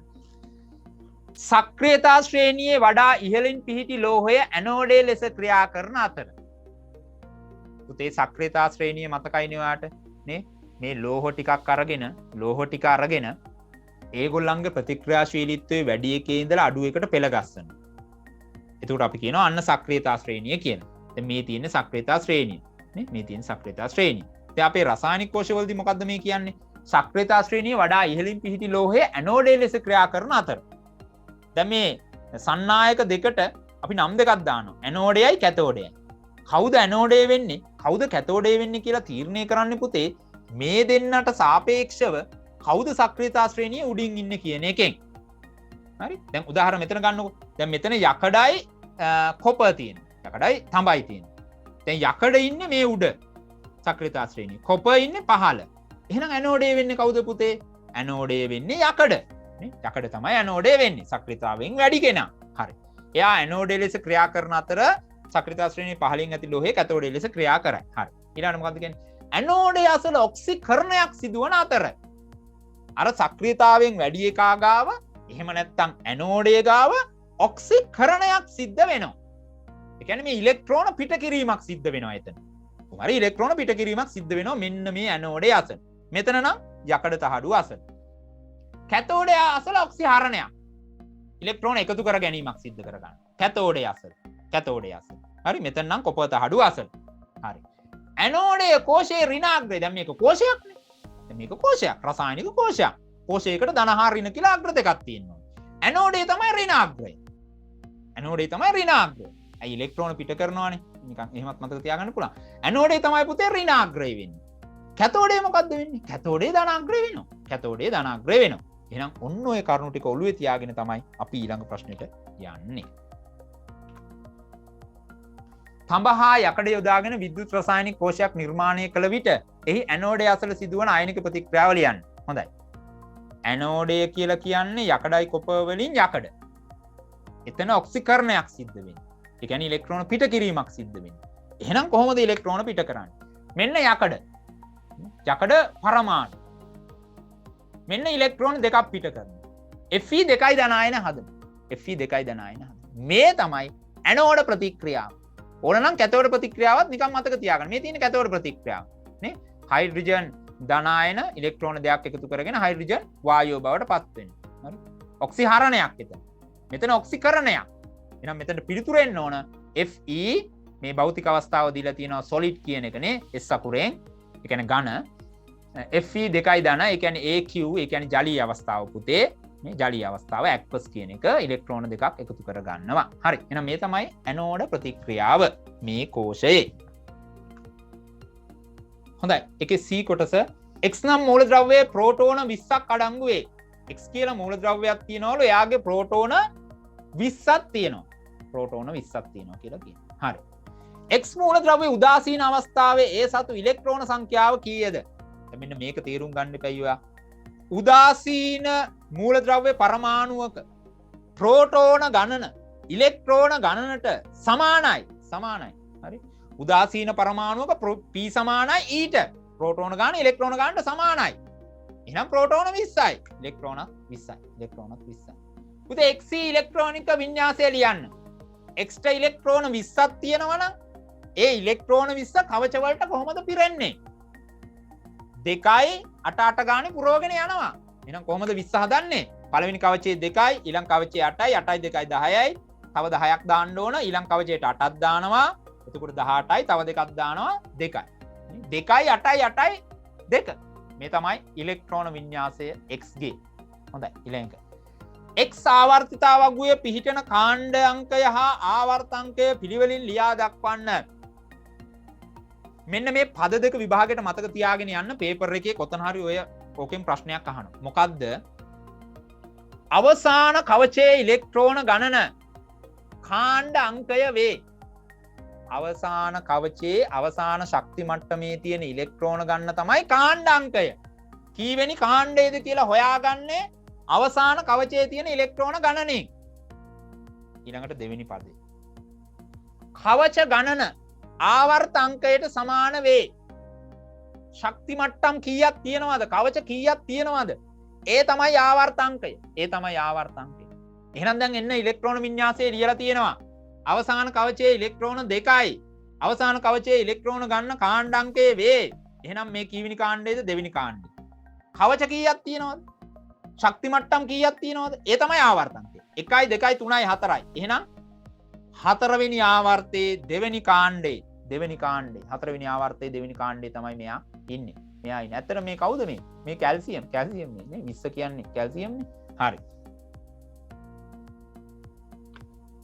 ඊළඟ ප්‍රශ්නේ. Y නම් තවත් මූලද්‍රව්‍යයක් හත්වන කාණ්ඩය පිහිටයි. X හා Y අතර ප්‍රතික්‍රියාවෙන් සෑදෙන සංයෝගයේ සූත්‍රය ලියන්න. හොඳයි. දැන් මෙන්න මේ සූත්‍ර ලියන්න දෙනවා X Y A B ගගා දෙනවා. හරි. විභාගෙට ඒකත් තේරුම් ගන්න. හොඳයි. දැන් කවුද ඉන්නේ? X ඉන්නවා Y ඉන්නවා. දැන් මුන් දෙන්න එකතු කරන්න යන්නේ අපි. හරි. දැන් සංයෝගය හදන්න යන්නේ. සූත්‍රය ගොඩනගන්න යන්නේ. සූත්‍ර ගොඩනැගීමේදී සංයුක්තාවය දැනගන්න ඕන. පිට කරන හෝ ලබා ගන්නා ඉලෙක්ට්‍රෝන ප්‍රමාණය දැනගන්න ඕන. X ගේ අපි දැනට දන්නවා. X ගේ දන්නවා. දැන් X ගේ අවසාන කවචයේ ඉලෙක්ට්‍රෝන 2යි තියෙන්නේ. 2යිනේ තියෙන්නේ X ගේ. X ගේ 2යි තියෙන්නේ අවසාන කවචය. ඒ කියන්නේ යා බන්ධනයක් හදනකොට ලේසි වැඩේ කරන්නේ. දෙකක් අයින් කරන එක ලේසි 6ක් ගන්නවට වැඩිය. එහෙනම් සංයුක්තාවය 2යි. සංයුක්තාවය 2යි. සංයුක්තාවය 2යි. එහෙනම් මේ යටින් මම ඔන්න 2 ලියා ගත්තා. Y. දැන් Y ගේ සංයුක්තාවය ඕන අපිට. බන්ධනයේට සෙට් කරන ඉලෙක්ට්‍රෝන ගාන ඕන අපිට. ඒක තමයි සූත්‍රය ලියා ගන්න පුළුවන් වෙන්නේ. අපිට දීලා තියෙනවා පොඩි හින්ට් එකක්. මොකද්ද? Y 7 වෙනි කාණ්ඩයේ පිහිටයි. මං කිව්වා යාට පදයක් මතක තියාගන්න කියලා. අවසාන කවචයේ ඉලෙක්ට්‍රෝන ගණන කාණ්ඩ අංකය වේ. අවසාන කවචයේ ඉලෙක්ට්‍රෝන ගන්න කාණ්ඩ අංකය වේ. එහෙනම් Y 7 වෙනි කාණ්ඩේ ඉන්නවා කියලා කියන්නේ එයාගේ Y වල අවසාන කවචයේ ඉලෙක්ට්‍රෝන කීයක් තියෙනවද? 7ක් තියෙනවා. ඉලෙක්ට්‍රෝන 7ක් තියෙනවා. ඒතර එයා බන්ධනයක් හදනකොට 7ක් එළියට දානවද එකක් ගන්නවද? එකක් ගන්නවා සර්. ඇයි ඒක ලේසි? ඒක ලේසි. එහෙනම් Y ගේ සංයුක්තාවය 1යි. Y ගේ සංයුක්තාවය කීයද? 1යි. දැන් මේ දෙන්නගේ මුදු මාරු කරන්න ඕන. මුදු මාරු කරන්න. මේ දෙන්නව ලං කරලා නේ එහෙමනේ අපි කරන්නේ. මෙයාගේ දෙක මෙයාට දෙන්න. මෙයාගේ එක මෙයාට දෙන්න. හරි. එහෙනම් x හම්බුනේ 1යි. එක ලියන්නේ නැහැ අපි සාමාන්‍යයෙන්. නේ? y ට දෙකක් හම්බුණා. ඒ දෙක යටින් දාන්න ඕන ඔය විදියට. එහෙනම් xy2 xy2 තමයි පුතේ සූත්‍රය වෙන්නේ. සූත්‍රය xy2. මේ වගේ සූත්‍රයක් ගොඩනගන්න විභාගෙට දෙයි. හරි? මුලින්ම මූලද්‍රව්‍ය දෙක ලියා ගන්න. ඊට පස්සේ ඒගොල්ලන්ගේ සංයුත්තා ලියා ගන්න. සංයුත්තා මාරු කරන්න. හරි? සංයුත්තා මාරු කරන්න. ඊට පස්සේ ලං කරලා මේ විදියට ලියන්න. හරි? හරි. ඊළඟ ප්‍රශ්නට යන්නම්. ද්‍රාවණයක සංයුතිය ප්‍රකාශ කිරීමේ එක් ක්‍රමයක් වන්නේ සාන්ද්‍රණය ලෙස දැක්වීමයි. සාන්ද්‍රණය විදිහට දක්වන එක තමයි මේ මිශ්‍රණයක සංයුතිය ප්‍රකාශ කරන්න තියෙන එක ක්‍රමයක්. ඉතින් මිශ්‍රණයක සංයුතිය එක එක විදිහට ප්‍රකාශ කරන්න පුළුවන්. මේ සාන්ද්‍රණය විදිහට දක්වන එක එක ක්‍රමයක්. හරි. ඉතින් මොකද කියන්නේ? මවුල ගණන n ද්‍රාවණ පරිමාව මවුල ගණන n ලු ද්‍රාවණ පරිමාව v ලු සාන්ද්‍රණය සඳහා ප්‍රකාශයක්. c සමානයි n බෙදීම v. c සමානයි n බෙදීම v. ඒ කියන්නේ සාන්ද්‍රණය සමානයි මවුල ගාන බෙදෙනවා පරිමාවෙන්. සාන්ද්‍රණය සමානයි මවුල ගාන බෙදෙනවා පරිමාවෙන්. C කියන්නේ සාන්ද්‍රණය, n කියන්නේ මවුල ගාන, v කියන්නේ පරිමාව. එහෙනම් ප්‍රකාශයේ C සමානයි n බෙදීම v. එහෙම නැත්නම් සාන්ද්‍රණය සමානයි n බෙදීම v. එහෙම කියන්නත් පුළුවන්. හරි. අපිට ගානක් දීලා තියෙනවා. සෝඩියම් හයිඩ්‍රොක්සයිඩ් ග්‍රෑම් 20ක් ජලයේ දිය කර එය මිලිලීටර් 500ක් දක්වා තනුක කළේ නම් එහි සාන්ද්‍රණය කොපමණද? පුතේ සාන්ද්‍රණය කියලා කියන්නේ ඝන ඩෙසිමීටර් එකක දිය වෙලා තියෙන මවුල ගාන. ආයෙත් කියන්න සර්. ඝන ඩෙසිමීටර් එකක දිය වෙලා තියෙන මවුල ගාන. හරි? මේ විදිහට කියනවා මිලිලීටර් 1000ක තියෙන මවුල ගාන. හරි? හරි. එහෙනම් දැන් සාන්ද්‍රණය හොයන්න නම් අපි දන්නවා මොකද්ද? C සමානයි n බෙදීම v. මවුල ගාන පරිමාවෙන් බෙදන්න ඕන. මවුල ගාන පරිමාවෙන් බෙදන්න. දැන් මවුල ගානක් මෙතන දීලා නැහැ. මෙතන සෝඩියම් හයිඩ්‍රොක්සයිඩ් කොච්චර මවුල ප්‍රමාණයක් තියෙනවද කියලා දැනගන්න ඕන. එහෙනම් සෝඩියම් හයිඩ්‍රොක්සයිඩ් වල සාපේක්ෂ අණුක ස්කන්ධය ගන්න. සාපේක්ෂ අණුක ස්කන්ධය. සෝඩියම් වල 23යි, ඔක්සිජන් වල 16යි, හයිඩ්‍රජන් වල 1යි. 23යි 16යි 1යි එකතු කරාම 40යි. 40ක් තියෙනවා. හරි? 40යි. එතකොට සාපේක්ෂ අණුක ස්කන්ධය කීයද සෝඩියම් හයිඩ්‍රොක්සයිඩ් වල 40යි. ඔයාට මම දවසක් කියලා දීලා තියෙනවා මෙහෙම කතාවක්. සාපේක්ෂ අණුක ස්කන්ධයට සමාන ග්‍රෑම් ගණනක් ගත් විට එතන මවුල එකක් තියෙනවා. දැන් සාපේක්ෂ අණුක ස්කන්ධයේ සෝඩියම් හයිඩ්‍රොක්සයිඩ් වල 40යි. සෝඩියම් හයිඩ්‍රොක්සයිඩ් ග්‍රෑම් 40ක් කිරලා ගන්න. එතන මවුල කීයක් තියෙනවද? එකක් තියෙනවා. එතන මවුල එකක් තියෙනවා. හැබැයි අපිට දීලා තියෙන්නේ කොච්චරද ග්‍රෑම් 20ක්. එහෙනම් එකකින් භාගයක්. එහෙනම් මවුල කීයක් තියෙනවද? 0.5ක් නේ? 40ක 1යි. එහෙනම් 20ක. එහෙනම් 20ක නේ? 20ට 1යි 40ට 2යි දෙකෙන් 1යි කියලා කියන්නේ 0.5යි. 0.5යි. හොඳයි. 0.5ක් මවුල තියෙනවා. හරි. එහෙනම් දැන් අපේ වැඩේ ගොඩ දාගන්න ලේසිද? මවුල ගාන දන්නවද? ඔව් දන්නවා කීයද? මවුල ගාන 0.5යි. 0.5ක් වෙනවා මවුල. 0.5යි. හරි. ද්‍රාවණ පරිමාව අපිට දීලා තියෙනවා මිලිලීටර් 500යි. මිලිලීටර් 500යි කියලා දීලා තියෙනවා. හරි? 500. හැබැයි මේක නෙමෙයි සාන්ද්‍රණය. සාන්ද්‍රණය කියලා කියන්නේ ඝන ඩෙසිමීටර් 1. මිලිලීටර් වලින් නම් මිලිලීටර් 1000ක. එහෙනම් 1000න් වැඩි කරන්න. 1000න් ඔය විදිහට වැඩි කරලා ගන්න. හරි? එහෙනම් වැඩි කරලා ගත්තම අන්තිමට උත්තරේ එනවා 500ට 1යි මෙතනට 2යි උත්තරේ 1යි. උත්තරේ 1යි. දැන් ඒක සාන්ද්‍රණය කොපමණද? ඒක කියවන. ඝන ඩෙසිමීටරයට මවුල. ඝන ඩෙසිමීටරයට මවුල. මෙන්න මේ විදිහට ලියන්න. ඝන ඩෙසිමීටරයට මවුල 1යි. ඝන ඩෙසිමීටරයට මවුල 1යි. හරි ඒකකේ හරි වැදගත් ලකුණක් හම්බ වෙනවා ඒකකේට. හරි. ඝන ඩෙසිමීටරයට මවුල 1යි. හොඳයි 7 වෙනි ප්‍රශ්නේ. මදුරුවන් පළවා හැරීම සඳහා සැකසූ මදුරුනාශක දියරයක් වාෂ්ප කිරීම සඳහා සකස් කළ ඇටෝමක් පහත රූපයේ දැක්වේ. හරි. මදුරුවෝ පළවා හරින්න මදුරුනාශක දියරයක් තියෙනවා. ඒක රත් කරලා වාෂ්ප කරලා වාෂ්පය පිට කරනවා. ඒතර මදුරුවෝ විනාශ වෙනවා කියලා කියනවා. ඒකට හදවපු ඇටෝම තමයි මේ තියෙන්නේ. හොඳයි. හරි. දැන් ඔයාලට පේනවා මේ කොයිල් එකක් තියෙනවානේ. මේ තියෙන කොයිල් එක. කොයිල් එකක් තියෙනවා. සන්නායක දඟරයක් තියෙනවා. ඒකට කරන්ට් එක දෙනවා. එතකොට ඒ සන්නායක දඟරේ ගිල්ලලා තියෙනවා මදුරුනාශක දඟරේ. අපි දන්නවා කොයිල් එක රත් වෙනවා හීටරයක් වගේනේ. ඒතර හීටරයක් වගේ රත් වෙනවා. රත් වෙනකොට මේ දියරය වාෂ්ප වෙනවා. ඒ වාෂ්පය එළියට යනවා. මදුරුව මැරෙනවා. ඒක තමයි කතන්දරේ. හරි. උපකරණයේ ක්‍රියාත්මක වූද LED එක පත් වුන්නේ නැල්ලු. හරි. LED බල්බ් එකක් තියෙනවා ඔයාලට පේනවද? ආලෝක විමෝචක ඩයෝඩයක්.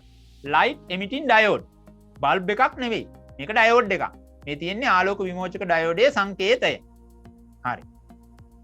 බල්බ් එක පත් වුන්නේ නැහැ කියලා කියනවා. මෙවැනි පරිපථයකදී LED යෙදීමේ අරමුණ මොකක්ද කියලා අහනවා. දැන් මේ ස්විච් එක ඔන් කරනවා. මෙතන ස්විච් එකක් තියෙනවා. මේ බලන්න පුතේ. මේ ස්විච් එක ඔන් කරාම බල්බ් එක පත් වුන්නේ නැල්ලු. ප්‍රශ්නේ අහනවා මේකට ඇයි LED එකක් දාන්නේ? දැන් සාමාන්‍යයෙන් ඔයාගේ රිමෝට් එකට එහෙම නැත්නම් රිමෝට් එක නෙවෙයි සෝරි. ටීවී එකේ, රේඩියෝ එකේ, කැසට් එකේ, විදුලි උපකරණවල පරිගණකයේ, ෆෝන් එකේ LED බල්බ දාලා තියෙනවා. ඇයි මේ ඉන්ඩිකේටර් එකක්?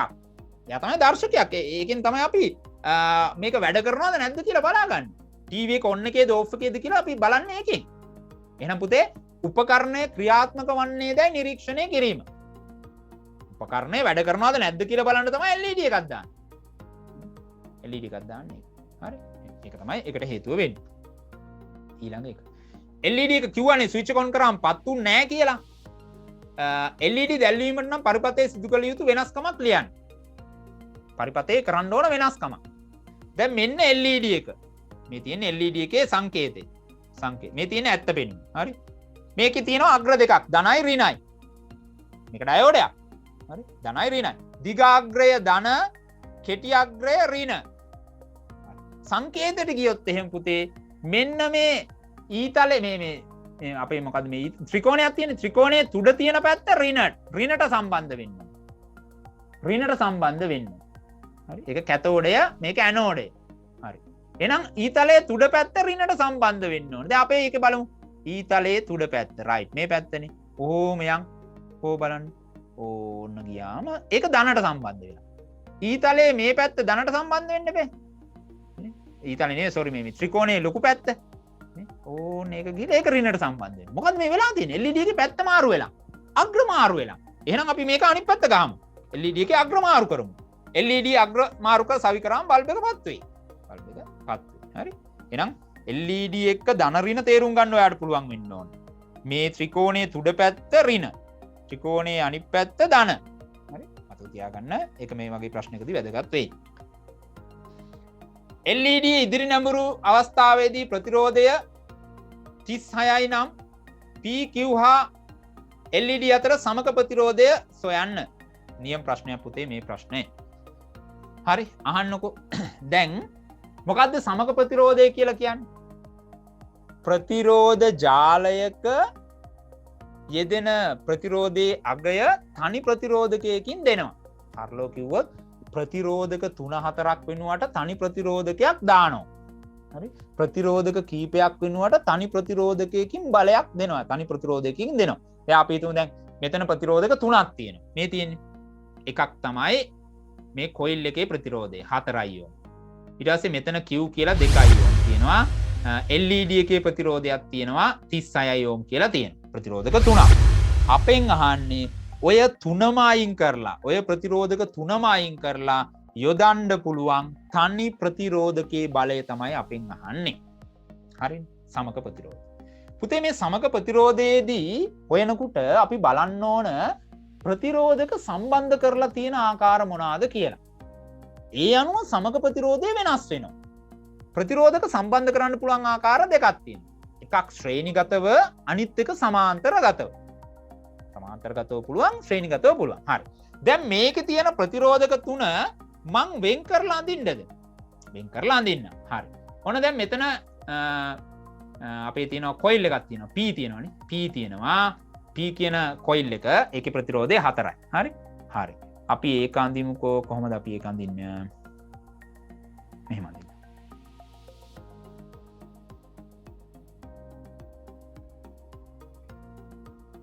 හරි. 4යි. එයා ඕම් 4යි. හරි? දැන් මේක. හරි?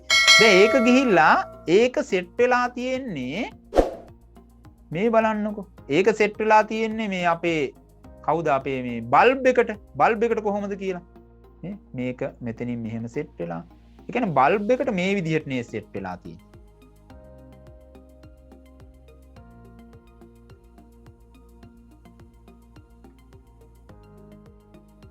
36යි. හරි? LED බල්බ් එක 36යි. දැන් මේ දෙක මෙහෙම නේද සෙට් වෙලා තියෙන්නේ. කොහොමද සෙට් වෙලා තියෙන්නේ? සමාන්තරගතව නේද? හරි මේ දෙක සමාන්තරගතව සෙට් වෙලා තියෙනවා. හරි. ඊට පස්සේ මේ 2 ඕම් එකට මොකද වෙලා තියෙන්නේ? මේ දෙන්නගෙන් ඔහොම අරගෙන නේ මම මේ පැත්තෙන් අදින්නද ඒක? ඕන්න ඔහොම පුතේ. ඒක 2යි. ඒක 2යි. හරි. ඔන්න වෙලා තියෙන වැඩේ. LED බල්බ් එකයි මේ P කියන කොයිල් එකයි සමාන්තරගතව. මේ Q කියන ප්‍රතිරෝධකය ශ්‍රේණිගතව. එහෙනම් දැන් මේ වගේ අවස්ථාවකදී මේ 4යි 36යි කියන දෙකේ ප්‍රතිරෝධය වෙනම හොයාගන්න ඕනේ. හරි. ඒක හොයන්නේ සමාන්තරගත ක්‍රමයට සම්බන්ධ කරාම කොහොමද හොයනවා කියන එක. එකකින්. ශ්‍රේණිගතව ඊට පස්සේ මේ දෙක හොයාගෙන ඒක මේකට එකතු කරන්න ඕනේ. දැන් මෙන්න මේ දෙන්න වෙනුවට යොදන්න පුළුවන් තනි ප්‍රතිරෝධකයේ බලය අපි කොහොමද හොයන්නේ? සමාන්තරගතව ප්‍රතිරෝධක සම්බන්ධ කරලා තියෙනවා නම් සමග ප්‍රතිරෝධය හොයන්නේ පරස්පරයෙන්. එක යට R දාලා. මම ඔයාලට සරලව මම ගොඩක් කියන්න නැතුව මෙහෙම කියන්නම්. එක යට R සමානයි එක බෙදීම R1 ධන එක බෙදීම R2. හරි R2. ඊට පස්සේ එක බෙදීම R. දැන් මේ R හොයන එක තමයි අපේ අරමුණ. හරි. ඊට පස්සේ R1 කීයද? 4න් 1යි නේ R1 4න් 1යි ධන 36න් 1යි. 36න් එකක් එනවා. 36න් එකක් එනවා. හරි. දැන් ඔහොම හොයාගෙන ගිහිල්ලා දැන් මේකේ පොදු හරය අරගෙන හොයාගෙන ගිහිල්ලා R හොයා ගන්න. ඒ R හොයාගත්තට පස්සේ ඒ R ගේ අගය මෙන්න මෙයාට එකතු කරනවා. ඇයි ශ්‍රේණිගත ප්‍රතිරෝධය හොයනකොට පුතේ එකතු කරගෙන යන්නයි තියෙන්නේ. නේ සමාන්තරගත වගේ නෙවෙයි. එකතු කරගෙන යනවා. හරි? හරි. එහෙනම් අපි කෙලිම උත්තරේට මම ඔයාව ගෙනියනවා. මේ බලන්න. දැන් මෙයා 2යිනේ. මෙයා 2යි. මේ කෑල්ල 2යි. මේ කෑල්ල 2යි. ඊට පස්සේ මේ දෙන්නගෙන් මේ 1යට R දාලා සමාන්තරගත ප්‍රතිරෝධය එනවා කීයද? 3.6ක්. 3.6ක් එනවා. හරි? මෙතනට උත්තරේ 3.6ක් එන්නේ. ඒ කියන්නේ R සමානයි මෙතනට අවසානයේ උත්තරේ එන්නේ පුතේ 3.6ක්. 3.6ක් එනවා. ඒ කියන්නේ මේ කෑලි දෙක වෙනුවටම යොදන්න පුළුවන් 3.6ක්. ඒතර 3.6යි 2යි එකතු කරනවා.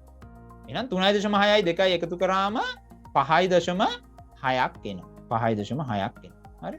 එහෙනම් මෙතනට පිළිතුර එන්න ඕන 5.6යි ඕම්. ඕම් වලින් පුතේ ප්‍රතිරෝධය මනින්නේ 5.6යි ඕම්. ඕනක තමයි එන්න ඕන පිළිතුර වෙන්නේ. හරි? හරි.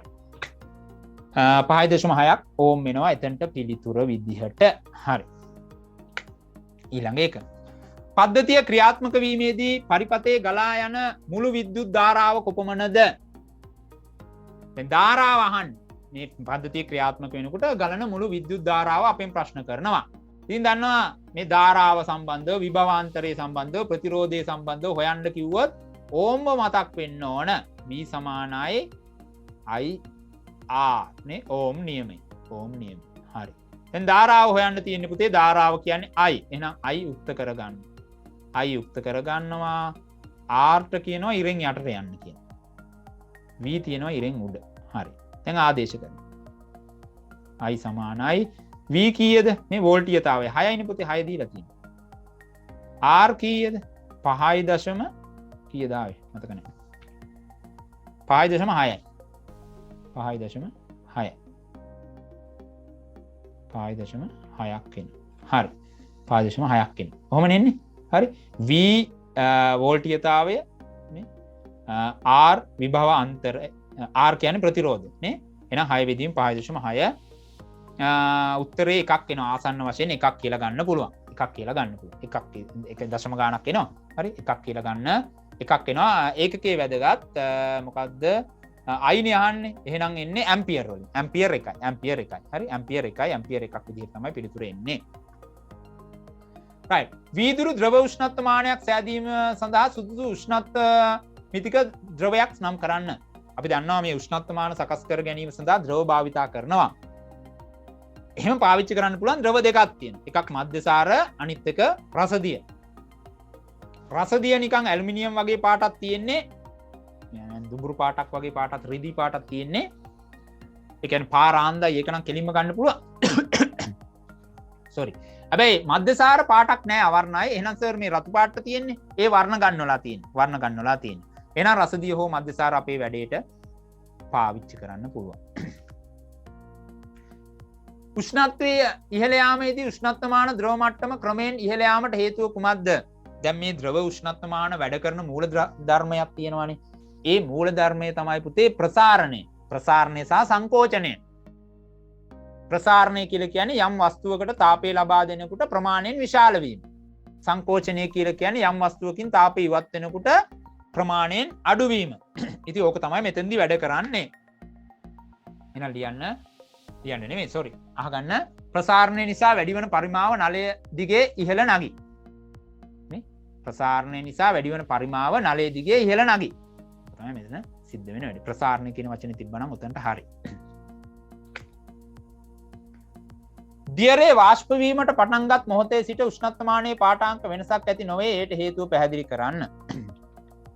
දැන් තාම ඉන්නේ මේ මధుරනාශකේ අපි ඉන්නේ. දැන් මේ මధుරනාශක දියරේ මේ උෂ්ණත්වමානය සෙට් කරලා තියෙනවා. දැන් මේ උෂ්ණත්වමානය දැන් මේ රත් වෙනවනේ කොයිල් එක රත් වෙනකොට උෂ්ණත්වම මේ වාෂ්ප 1 2 යනවා. මේ වාෂ්ප යනවා. යනකොට උෂ්ණත්වමානයේ පාඨාංකයේ වෙනසක් වෙන්නේ නැල්ලු. උෂ්ණත්වමානයේ පාඨාංකයේ වෙනසක් වෙන්නේ නැල්ලු. එහෙනම් අපෙන් අහනවා ඇයි ඒ කියන්නේ? මොකද කියන්නේ මේ බලන්න. දියරේ වාෂ්ප වීමට පටන් ගත් මොහොතේ සිට උෂ්ණත්වමානයේ පාඨාංක වෙනසක් ඇති නොවේ. ඒට හේතුව පැහැදිලි කරන්න.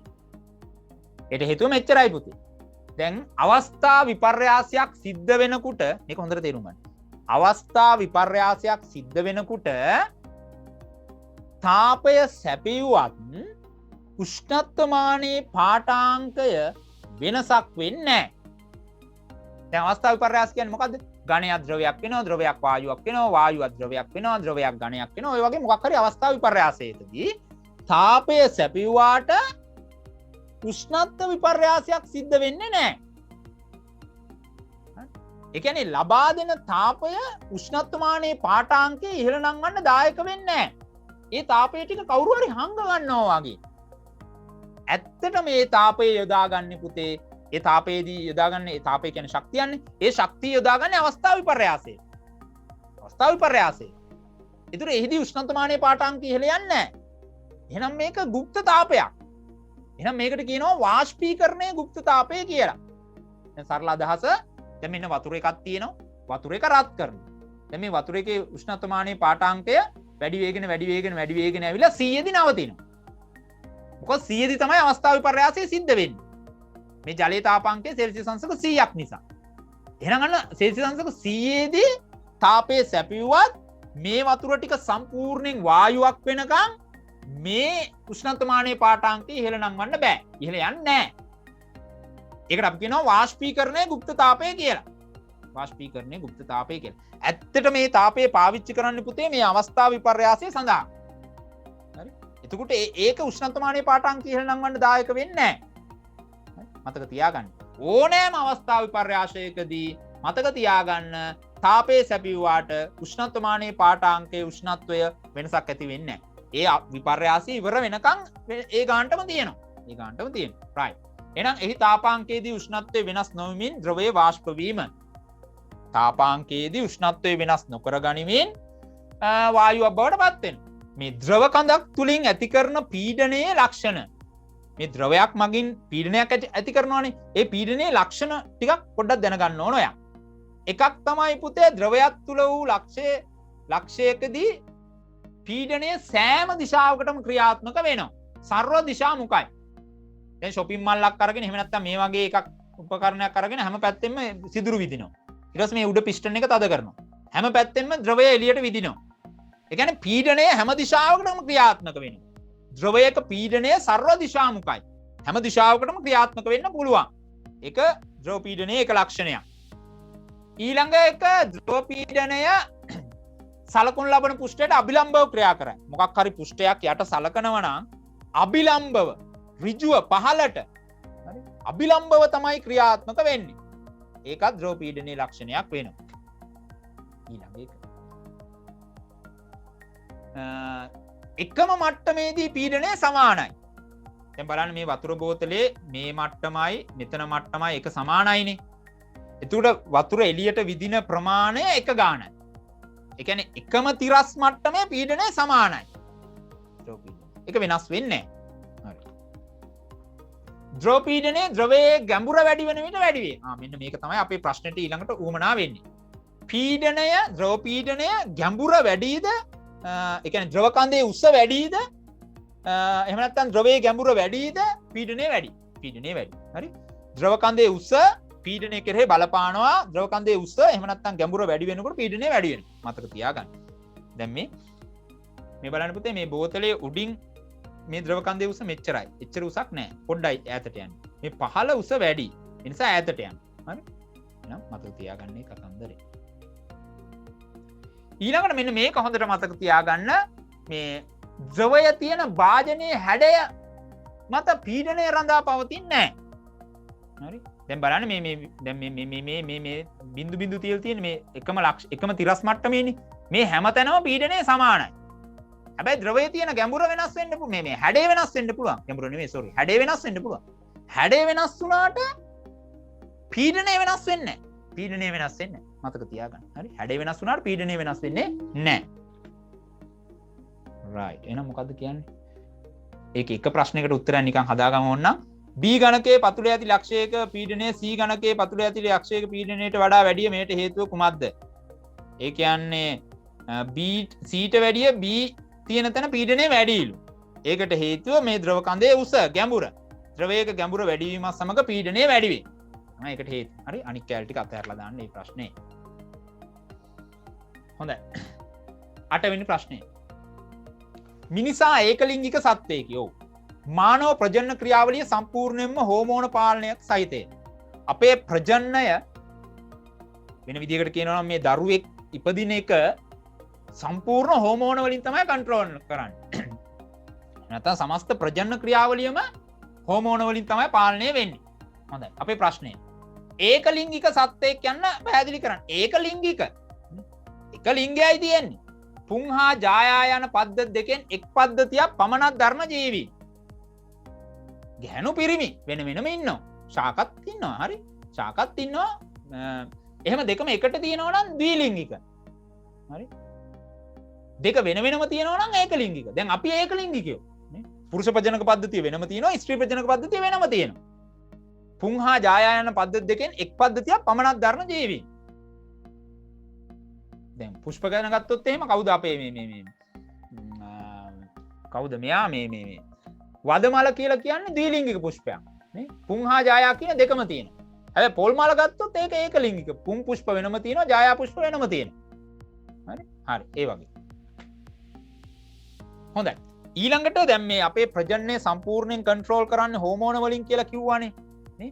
දැන් අපි පොඩි කාලේ ඉඳලා නේ ගැහණු දරුවෝ අපි පොඩි කාලේ ඒ කියන්නේ අවුරුදු 10කට කලින් වගේ කියන්නේ පිරිමි දරුවෙක් නම් අවුරුදු 13කට විතර කලින් අවුරුදු 4-5 පිරිමි දරුවෙක් ගන්නකො 6-7 පිරිමි දරුවෙක් ගන්නකො අවුරුදු. ඉතින් එයාගේ ප්‍රාථමික ලිංගික ලක්ෂණ තමයි තියෙන්නේ. එයාව හඳුන ගන්න පුළුවන් වෙන්නේ ලිංගයෙන් විතරයි. ලිංගේන්ද්‍රයෙන් විතරයි. පිරිමිද ගැහණුද කියලා. වෙන එකකින් හඳුන ගන්න බෑ.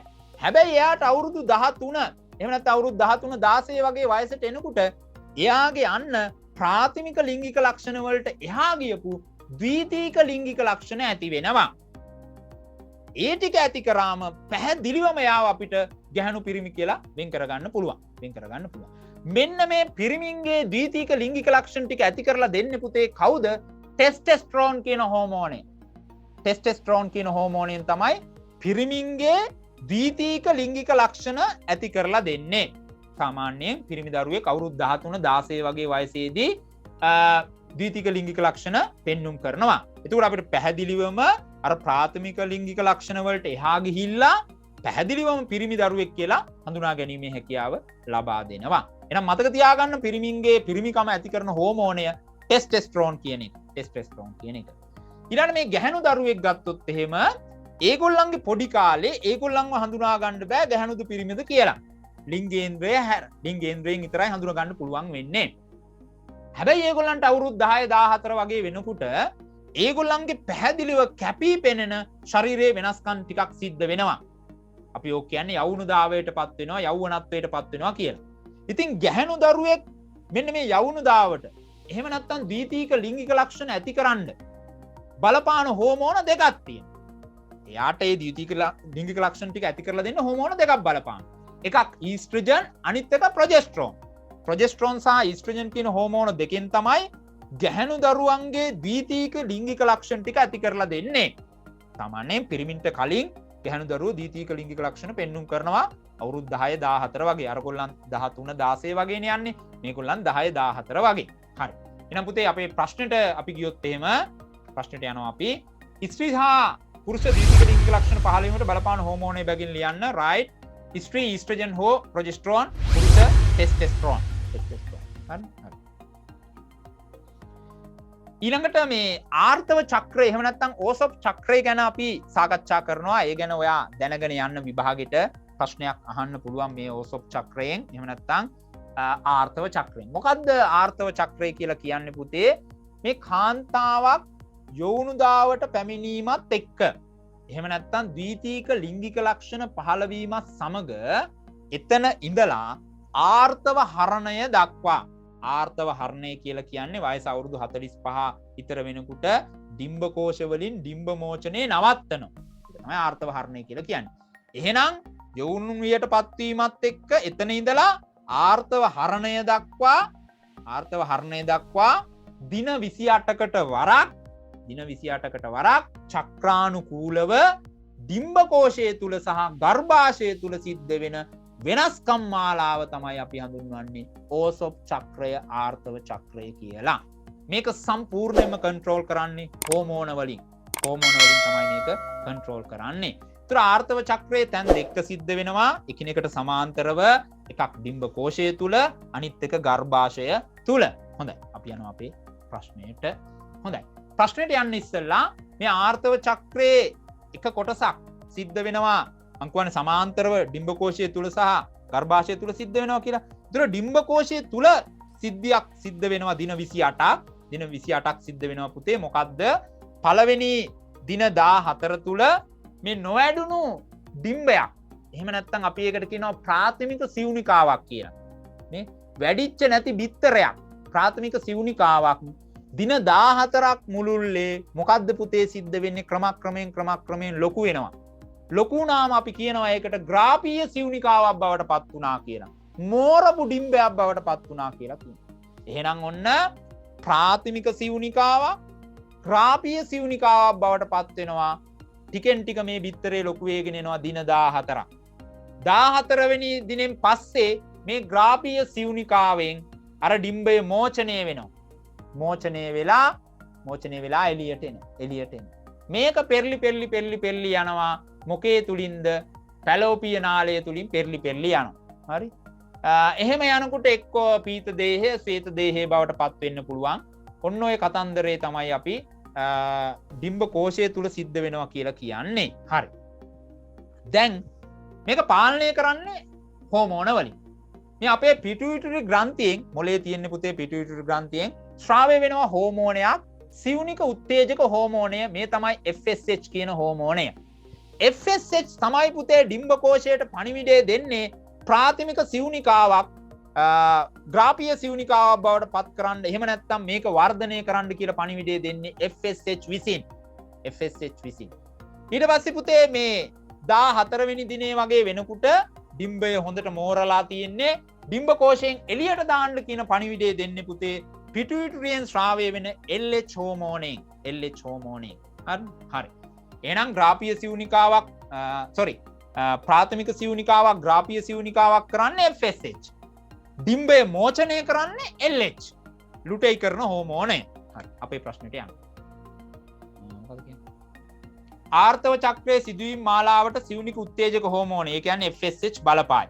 රුධිරයේ මෙම හෝමෝන සාන්ද්‍රණය වැඩි වීම නිසා ඩිම්බ කෝෂය තුල සිදුවන වෙනස. රුධිරයේ මේ හෝමෝනේ වැඩි නම් FSH වැඩි නම් ප්‍රාථමික සිවුනිකාවක් ග්‍රාපීය සිවුනිකාවක් බවට පත් කරන්න කියලා තමයි කියන්නේ. එහෙනම් ප්‍රාථමික සිවුනිකාව ග්‍රාපීය සිවුනිකාව බවට පත් වීම. හොඳයි. මේකේ B කොටස අද දවසේ අපි මේ පේපර් එක සම්පූර්ණයෙන්ම සාකච්ඡා කරනවා පුතේ. හරි? හරි. එහෙනම් රතු කොළ වර්ණාන්ධතාව මානව ප්‍රවේණික ආබාධ තත්වයකි. මෙම රෝගය නිලීන ලිංග ප්‍රතිබද්ධ ජානයක් නිසා හටගනී. මෙම රෝගයෙන් පෙළෙන කාන්තාවක් නීරෝගී පුරුෂයෙකු හා විවාහවිය. රෝගය ඇතිවීමට බලපාන ජානය සිම්පල් C නම්, නීරෝගී ජානය කැපිටල් C නම්. එම කාන්තාවගේ හා පුරුෂයාගේ ප්‍රවේණි දර්ශ ලියා දක්වන්න. හොඳයි. දැන් අපි කාන්තාව කොහොමද දක්වන්නේ? ලිංග ප්‍රතිබද්ධ නිලීන ජානනේ. ඒතර ලිංග ජාන අපි කොහොමද දක්වන්නේ? කාන්තාව XX. හරිද? හරි. පිරිමියා කොහොමද අපි දක්වන්නේ? XY. XY. හරි. දැන් මොනවාද අපිට කියන්නේ? මෙම රෝගයෙන් පෙළෙන කාන්තාවක්. ලෙඩේ තියෙන ගැහැණු කෙනෙක්. එහෙනම් එයාට කැපිටල් ඒවා තියෙන්න බෑ. Simple C, simple C. ඊළඟට නීරෝගී පුරුෂයෙක්. එතකොට මේක X වර්ණ දේහයට ප්‍රතිබද්ධ වෙලානේ යන්නේ. එහෙනම් නීරෝගී නම් කැපිටල් C එන්න ඕන. ඕන. හරි? ඕන්න. එහෙනම් කාන්තාවගේ මෙන්න තියෙනවා පුරුෂයාගේ. ওই විදිහට තමයි එන්න ඕන. නේද පුතේ? මේ විදිහට දක්වන්න මේ විදිහට. මව එහෙම නැත්නම් කාන්තාව X simple C, X simple C. පියා X capital C, Y. ওই විදිහට තමයි එන්න ඕන. ඊළඟට මොකක්ද කියන්නේ? රතු කොළ වර්ණන මෙම දෙදෙනාට දාව උපදින දරුවන්ගේ ප්‍රවේණි දර්ශා රූපාණු දර්ශ ලියන්න. හරි ලේසි පුතේ මේවා. මේ බලන්න. X රෝගී අම්මානේ සිම්පල් C, සිම්පල් C. හරිද? ඊට පස්සේ නීරෝගී පියා XY. නීරෝගී පියා කොහොමද? Capital C, capital C. හරි. මේ වගේ ජන්මානු කඩමු පුතේ අපි මේව හදාගන්නේ මෙහෙමයි. මේ බලන්න.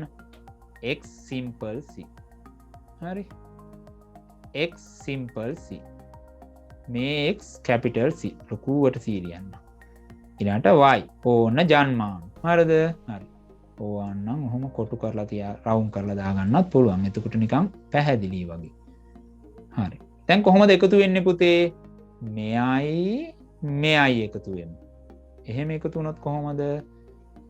X capital C, X simple C.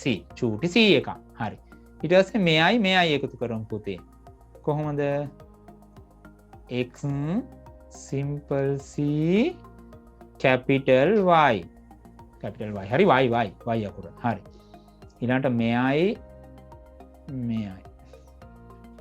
X capital C මම මුලට ගන්නවා capital C. ඊළඟට X simple C. simple C. හරි. ඊට පස්සේ මෙයයි අන්තිමට. X simple C චූටි C එකක් Y. චූටි C එකක් Y. හරි. එහෙනම් දැන් හරියා. මේ තියෙන ඉපදින කට්ටිය. මේ XX නම් ගැහැණු. දැන් මේ පළවෙනි ගැහැණු කවුද? එයා තමයි වාහක ගැහැණු. මේ ඉන්නේ වාහක ගැහැණු. එයි මේ සිම්පල් C එකක් තියෙනවනේ. නේ? හරි. ඊළඟට මේ දෙවෙනියා පිරිමියෙක්නේ. එයා රෝගී පිරිමි. මේ තුන්වෙනියා ගැහැණියෙක්නේ. මේ ගැහැණු දරුවෙක් ඉපදුනොත්නේ. එයා කැපිටල් C තියෙනවා, සිම්පල් C තියෙනවා. එහෙනම් වාහක ගැහැණු. හතරවෙනියා පිරිමියෙක්නේ. එයා සිම්පල් C. සිම්පල් C තියෙනවා නම් රෝගී පිරිමි. එහෙනම් පුතේ පිටතට අපිට එන රූපාණු දර්ශය, පිටතට පේන එක තමයි රූපාණු දර්ශය. හරි? ඒ රූපයට අදාළ ජන්මාණු කොහොමද සෙට් වෙලා තියෙන එක තමයි ප්‍රවේණි දර්ශය කියලා කියන්නේ. එහෙනම් අපිට අවසානයේ මෙහෙම එකක් ගන්න බැරිද? මේ බලන්න. රූපාණු දර්ශය එනවා රෝග වාහක ස්ත්‍රී. වාහක ස්ත්‍රී. එහෙම නැත්නම් රෝගී පිරිමියෙක් වෙන්න පුළුවන්. නේ? ලෙඩ වෙච්ච පිරිමි දරුවෙක් ඉපදෙන්න පුළුවන්. වාහක ගැහැණු දරුවෙක් ඉපදෙන්න පුළුවන්. ප්‍රවේණි දර්ශය එන්නේ කොහොමද? මේ ප්‍රවේණි දර්ශය මෙහෙම එන්නේ. වාහක කොහොමද එන්නේ? මේ බලන්න සිම්පල් C, කැපිටල් C ඇවිල්ලා තියෙනවා. ඒතර වාහක ස්ත්‍රී XX තියෙන නිසා. XY සිම්පල් C රෝගී පිරිමි. හරි? එහෙනම් මෙන්න රූපාණු දර්ශ, මෙන්න ප්‍රවේණි දර්ශ. හරිනේ පුතේ? හරි. මෙම රෝගයේ ලක්ෂණයක් සඳහන් කරන්න. මෙම රෝගයේ ලක්ෂණයක්. හරි? මොකද්ද? රතු කොළ වර්ණාන්ධතාවය ඉන්නේ. හරි. රතු කොළ වර්ණාන්ධතාවයේ ලක්ෂණය තමයි රතුයි කොළයි වෙන් කරලා හඳුනා ගන්න බෑ. රතු සහ කොළ වර්ණ වෙන් කර හඳුනා ගැනීමේ අපහසුව. රතු පාටයි කොළ පාටයි වෙන් කරලා හඳුනා ගන්න බෑ හරියට. ඔන්න රතු කොළ වර්ණාන්ධ තාව රතු පාටයි කොළ පාටයි වෙන් කරලා හඳුන ගන්න බෑ. හරි. C කොටස. ඒක තව එකක් තියෙනවා. ඔව් C වෙන අලුත් ප්‍රශ්නයක් නේ. හරි. පහත දැක්වෙන ට්‍රාන්සිස්ටරේ ක්‍රියාව ආර්දර්ශන සකසා කර ඇතුම්. ට්‍රාන්සිස්ටරයක් වැඩ කරන්නේ කොහොමද කියලා බලන්න හදපු ඇටෝ මල්ලු මේ තියෙන්නේ. හොඳයි. ට්‍රාන්සිස්ටරයක් තියෙනවා, LED බල්බයක් තියෙනවා, වියලි කෝෂ තියෙනවා, ප්‍රතිරෝධකයක් තියෙනවා, ස්විච් එකක් තියෙනවා, කම්බි දඟරයක් තියෙනවා, චුම්බකයක් තියෙනවා. හරි. ට්‍රාන්සිස්ටර් ඩයෝඩ් වැනි ඉලෙක්ට්‍රොනික උපාංග සෑදීමට ගන්නා ප්‍රධාන අර්ධ සන්නායක මූලද්‍රව්‍ය දෙකක් ලියන්න. ට්‍රාන්සිස්ටර් ඩයෝඩ් හදන්නේ අර්ධ සන්නායක වලින්, සෙමිකන්ඩක්ටර්ස් වලින්. අර්ධ සන්නායකයක් කියලා කියන්නේ සන්නායක හා පරිවාරක අතරමැදි අවස්ථාවක්. එහෙම ඒවා දෙකක් ඔයා ඉගෙන ගත්ත. එකක් සිලිකන්, අනිත් එක ජර්මේනියම්. සිලිකන් හා ජර්මේනියම්. හරි. S ස්විච් එක විවෘතව ඇති විට, ඒ කියන්නේ ඕෆ් ඇති විට LED නොදැල්වීමට හේතුව කුමක්ද? දැන් මොකද පුතේ වෙලා තියෙන්නේ? S ස්විච් එක S ස්විච් එක ඕෆ් කරලා තියෙනකොට LED එක පත් වුන්නේ නැල්ලු. LED එක පත් වුන්නේ නැල්ලු. අපෙන් අහනවා ඇයි කියලා. මේ බලන්න. ට්‍රාන්සිස්ටරේ පාදම හරහා ධාරාවක් ගලා නොයන නිසා. එහෙම නැත්නම් ප්‍රධානය හරහා ධාරාවක් ගලා නොයන නිසා. පුතේ ට්‍රාන්සිස්ටර් වර්ග දෙකක් ඔයාට ඉගැන්නුවා. එකක් NPN ට්‍රාන්සිස්ටර්, අනිත් එක PNP transistor. NPN transistor, PNP transistor. හොඳයි. NPN ට්‍රාන්සිස්ටරේ සංකේත සටහන තමයි මේ තියෙන්නේ ඊතලයක් පහළට. මේ ඊතලයේ උඩට තිබ්බොත් ඒක PNP වෙනවා. PNP වෙනවා. ඊළඟට ට්‍රාන්සිස්ටර් එක පාද 3යි. බේස් සිංහලෙන් පාදම, කනෙක්ටර් සංග්‍රාහකය, එමිටර්. Base, connector, emitter. සංග්‍රාහකය, පාදම, මොකද්ද? සංග්‍රාහකය, පාදම, විමෝචකය. විමෝචක එමිටර් කියලා කියන්නේ විමෝචකය. දැන් මෙන්න මම මේකේ පාද 3 නම් කරා. හරි. LED එක පත් වුන්නේ නැත්තේ ඇයි? මෙන්න හේතුව කියනවා. ට්‍රාන්සිස්ටරේ පාදම හරහා ධාරාවක් ගලා නොයන නිසා. පුතේ මේ NPN ට්‍රාන්සිස්ටර් එකකට කරන්ට් එක දෙනවා නම් දෙන්න ඕන මෙහෙමයි. C එකටයි B එකටයි ධනාග්‍ර දෙන්න ඕන. දැන් මෙන්න C එක. C එකට LED එක හරහා ධනාග්‍රයක් කොහොම දුන්නා කියලා හිතන්න. හරි. හරි. ඊළඟට B එකටත් ධනාග්‍රයක් දෙන්න ඕන. B එකට ධනාග්‍රයක් දෙන්න ඕන. මේ B එක මෙහෙම ඇවිල්ලා කොයිල් එක හරහා ආවිල්ලා මෙතනින් එන්න බෑ. ස්විච් එක ඔෆ් කරලා. ස්විච් එක ඔෆ් කරලා ධනට එන්න බෑ. හරි. එහෙනම් B එකට ධන එකක් එන්නේ නැහැ. C එකට නම් එනවා, B එකට එන්නේ නැහැ. ඉතින් ඒ නිසා ඒ කියන්නේ මේ තියෙන මේ ප්‍රධානය හරහා ධාරාවක් ගලා නොයන නිසා මේ පැත්තට අපි කියනවා මේ පරිපත කොටස් දෙකකට බෙදුවොත් මේ එක පැත්තකට කියනවා පුතේ ප්‍රධාන පරිපතේ, ප්‍රතිධාන පරිපතේ. හරි. කොහොම හරි දැන් තේරුම් ගන්න ඕන මේ පාදමට කරන්ට් එක එන්නේ නැහැ. පාදම හරහා ධාරාවක් යන්නේ. පාදම හරහා ධාරාවක් යන්නේ. මේක තමයි මේකට හේතුව වෙන්නේ. හරි. හරි. හරි. එහෙනම් ඒක තමයි පුතේ ඒකට හේතුව වෙන්නේ. හොඳයි. ඊළඟට යන්නම්. ස්විච් එක සංවෘත කර පරිවෘත කම්බි දංගරය අසල චුම්බක චලනය කරන ලදී LED හි දැකිය හැකි නිරීක්ෂණයක් ලියන්න. හරි. දැන් මේ කම්බි දංගරයක් තියෙනවා. කම්බි දංගරයක් අසල චුම්බකයක් චලනය කරනවා. චුම්බකයක් චලනය කරනකොට පුතේ කම්බි දංගරයක් අසල චුම්බකයක් චලනය කරනකොට එහෙම නැත්නම් චුම්බකයක් අසල කම්බි දංගරයක් චලනය කරනකොට විදුලියක් නිෂ්පාදනය වෙනවා කම්බි දංගරයේ දෙකළවරින්. මේකට කියනවා විද්‍යුත් චුම්බක පේරණය කියලා. මේක හොයාගත්තේ මයිකල් ෆැරඩේ. හරි. දැන් මොකද කියන්නේ? ස්විච් එක ඔන් කරලා පරිවෘත කම්බිය අසල චුම්බකය චලනය කරන ලදී එවිට LED හි දැකිය හැකි නිරීක්ෂණය. බල්බ් එක හොඳට පත් වෙනවා. දීප්තිය වෙනස් වෙනවා. බල්බ් එකේ දීප්තිය වෙනස් වෙන්න පුළුවන්. බල්බ් එකේ දීප්තිය වෙනස් වෙන්න පුළුවන්. හරි. ඊළඟ එක. වඩාත් ප්‍රබල චුම්බකයක් යොදාගත්තේ නම් ඉහත නිරීක්ෂණයේ දැකිය හැකි වෙනස්කමක් ලියන්න. ප්‍රබල චුම්බකයක් පාවිච්චි කරවුවොත් එහෙම වැඩි විදුලියක් නිෂ්පාදනය වෙනවා. ඒ නිසා LED දීප්තිය විචලනය තවදුරටත් වෙනස් වෙනවා. චුම්බකයේ ප්‍රබලතාවය වැඩි කරොත් නිෂ්පාදනය වන විදුලිය වැඩි. එහෙනම් LED දීප්තිය තවදුරටත් වැඩි වෙනවා. තවදුරටත් වැඩි වෙනවා. හරි. ඉහත දෙකේ නිරීක්ෂණයේ වෙනසට හේතුව පැහැදිලි කරන්න. හොඳයි. එහෙනම් වෙනසට හේතුව තමයි පුතේ චුම්බකය ප්‍රබල වූ විට දඟරයේ වැඩි ධාරාවක් ප්‍රේරණය වේ. චුම්බකයේ ප්‍රබල වුණාම දඟරය තුල වැඩි ධාරාවක් ප්‍රේරණය වෙනවා. එවිට විද්‍යුත් ධාරාවේ විචලනය වඩාත් වැඩි වෙනවා. හරි? වැඩි වෙනවා. දැන් ඔය විද්‍යුත් චුම්බක ප්‍රේරණයේදී ධාරාව වැඩි කරන්න ක්‍රම තුනක් තියෙනවා පුතේ. එකක් තමයි දඟරයේ පොටවල් සංඛ්‍යාව වැඩි කරන්න. ඊළඟට ප්‍රබල චුම්බකයක් යොදා ගන්න. ප්‍රබල චුම්බකයක් යොදා ගන්න. ඊළඟට චුම්බකයේ හරි දඟරයේ හරි චලනය කරන වේගය වැඩි කරන්න. එතකොට නිෂ්පාදනය වෙන විද්‍යුත් ධාරාව වැඩි වෙනවා. හොඳයි. ඉහත පරිපථයේ ආලෝකයට සංවේදී පරිපථයක් බවට පත් කළ යුතු නම් ඊට අදාළ පරිපථයේ ඇඳ දක්වන්න. දැන් මේක ආලෝක සංවේදී පරිපථයක් කරන්න ඕන නම් මේකට දාන්න ඕන පුතේ ආලෝක සංවේදී ප්‍රතිරෝධකයක්. LED එකක් දාන්න ඕන. ලයිට් ඩිපෙන්ඩන්ට් රෙසිස්ටර් එකක් දාන්න ඕන. නේ? එහෙනම් නැත්නම් LDR අපි කෙටියෙන් කියන්නේ LDR එකන්නේ. මේක ප්‍රතිරෝධකයක්. මේකට වැටෙන ආලෝක ප්‍රමාණය අනුව මේකේ ප්‍රතිරෝධය වෙනස් වෙනවා. එහෙනම් මේක කොතනටද දාන්න ඕන? මෙන්න මේ කම්බි දඟරේ අයින් කරලා එතනට දාන්න. මේ තියෙන්නේ LDR එක. මේ එන්නේ මෙතනට දැම්මනම් හරි. හරි. LDR එකේ සංකේතය පුතේ මෙන්න මේ වගේ අඳින්නේ මේ විදිහටත් පුළුවන්. එහෙම නැත්නම් මෙන්න මේ විදිහට පුළුවන්. හරි. මොම් කියත් තලයේ වගේ දාලා ඇතුළට ඊතල දෙකක් දාන්න. හරි. මේත් හරි. මෙන්න මේක තමයි එන්න ඕන මෙතනට. හරි. ඒක විතරයි කරන වෙනස්කම. දඟරේ අයින් කරා, චුම්බකය අයින් කරා, එතනට LDR එක දැම්මා. හරි. ඉහත ඊහි එකෙහි ඔබ ඇඳි පරිපථයෙන් ට්‍රාන්සිස්ටරයේ කුමන ක්‍රියාවක් ආදර්ශනය කළ හැකිද? මේකෙන් පෙන්වන්න පුළුවන් පුතේ අපිට මොකක්ද ට්‍රාන්සිස්ටරය ස්විච් එකක් විදිහට වැඩ කරනවා කියලා. මේ ට්‍රාන්සිස්ටරේ ස්විච් එකක් විදිහට වැඩ කරනවා කියන එක තමයි මේකෙන් පෙන්වන්නේ. ට්‍රාන්සිස්ටරේ වැඩ දෙකයි තියෙන්නේ පුතේ. එකක් තමයි වර්ධකයක් විදිහට, අනිත් එක තමයි ස්විච් එකක් විදිහට. වර්ධකයක් විදිහට ට්‍රාන්සිස්ටරේ වැඩ කරනවා, ස්විච් එකක් විදිහට ට්‍රාන්සිස්ටරේ වැඩ කරනවා. ඔක තමයි ට්‍රාන්සිස්ටරේ කරන වැඩ දෙක. මතක තියාගන්න. හොඳයි. 9 වෙනි ප්‍රශ්නේ අන්තිම ප්‍රශ්නේ. හරි. මේ රත්තරන් නිස්සාරණය කරගන්න ඇටවුමක් දීලා තියෙනවා මේ විදිහට අපිට. හොඳයි. රන් ලෝහය නිස්සාරණය සඳහා කුඩා කර්මාන්තයක් ලෙස යොදා ගන්න අවස්ථාවක් ඉහත රූපයේ දැක්වේ. කුඩු කරගත් රන් ලෝපස් තැටිය තුලින් ගලා යන ජලයට එක් කළ විට එක් ස්ථානයේ රැඳෙන්නේ මිශ්‍රණයේ ඇති කවර ද්‍රව්‍යද? රයිට්. මේ පැත්තෙන් වතුර එවනවා. මේ පැත්තෙන් රත්තරන් අඩංගු රන් ලෝපස් එවනවා.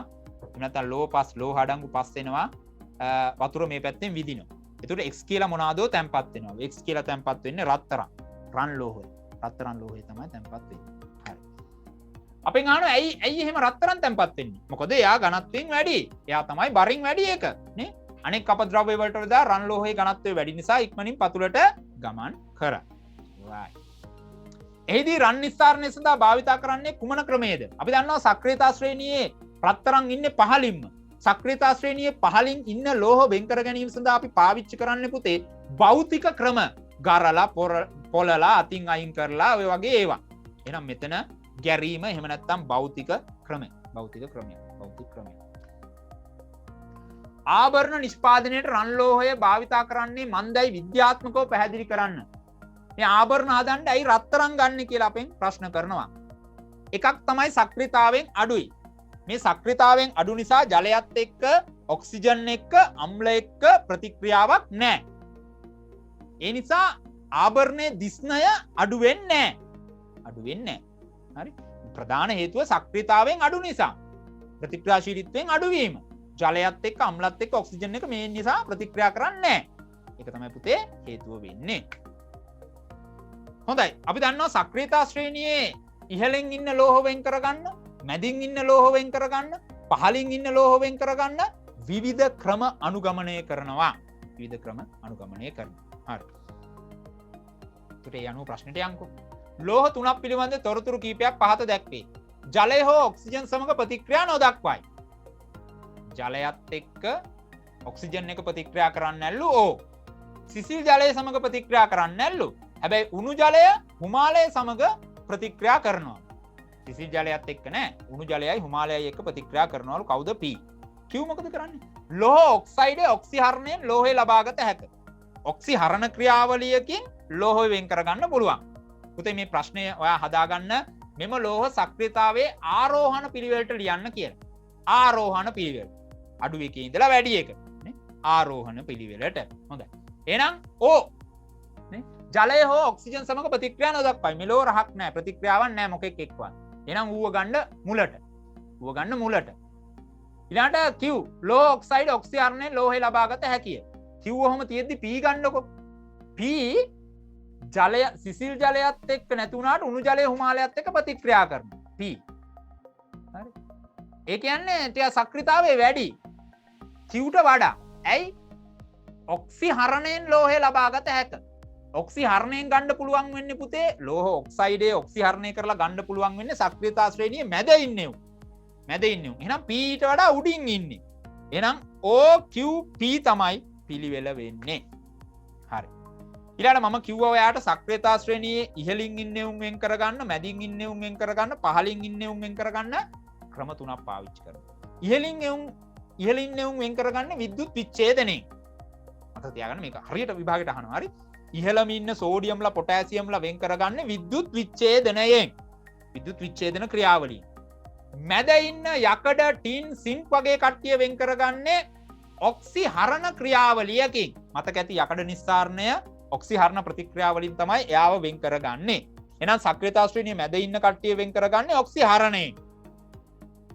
සක්‍රියතා ශ්‍රේණියේ පහළම ඉන්න රත්තරම්, ප්ලැටිනම්, සිල්වර් වගේ කට්ටිය වෙන් කරගන්නේ භෞතික ක්‍රම වලින්. මොකද ඒගොල්ලන් කාත් එක්ක ප්‍රතික්‍රියා කරලා නැති නිසා භෞතික ක්‍රම වලින් තමයි වෙන් කරගන්නේ. හරි. එහෙනම් අපේ ප්‍රශ්නේ එක් ලෝහය නිස්සාරණය කිරීමට යෝජනා කරන සුසු ක්‍රමයක් බැගින් වෙන වෙනම ලියන්න. හරි. එහෙනම් O කියන්නේ ප්‍රතික්‍රියාව අඩුම එක, ඌ භෞතික ක්‍රම වලින් ගමු.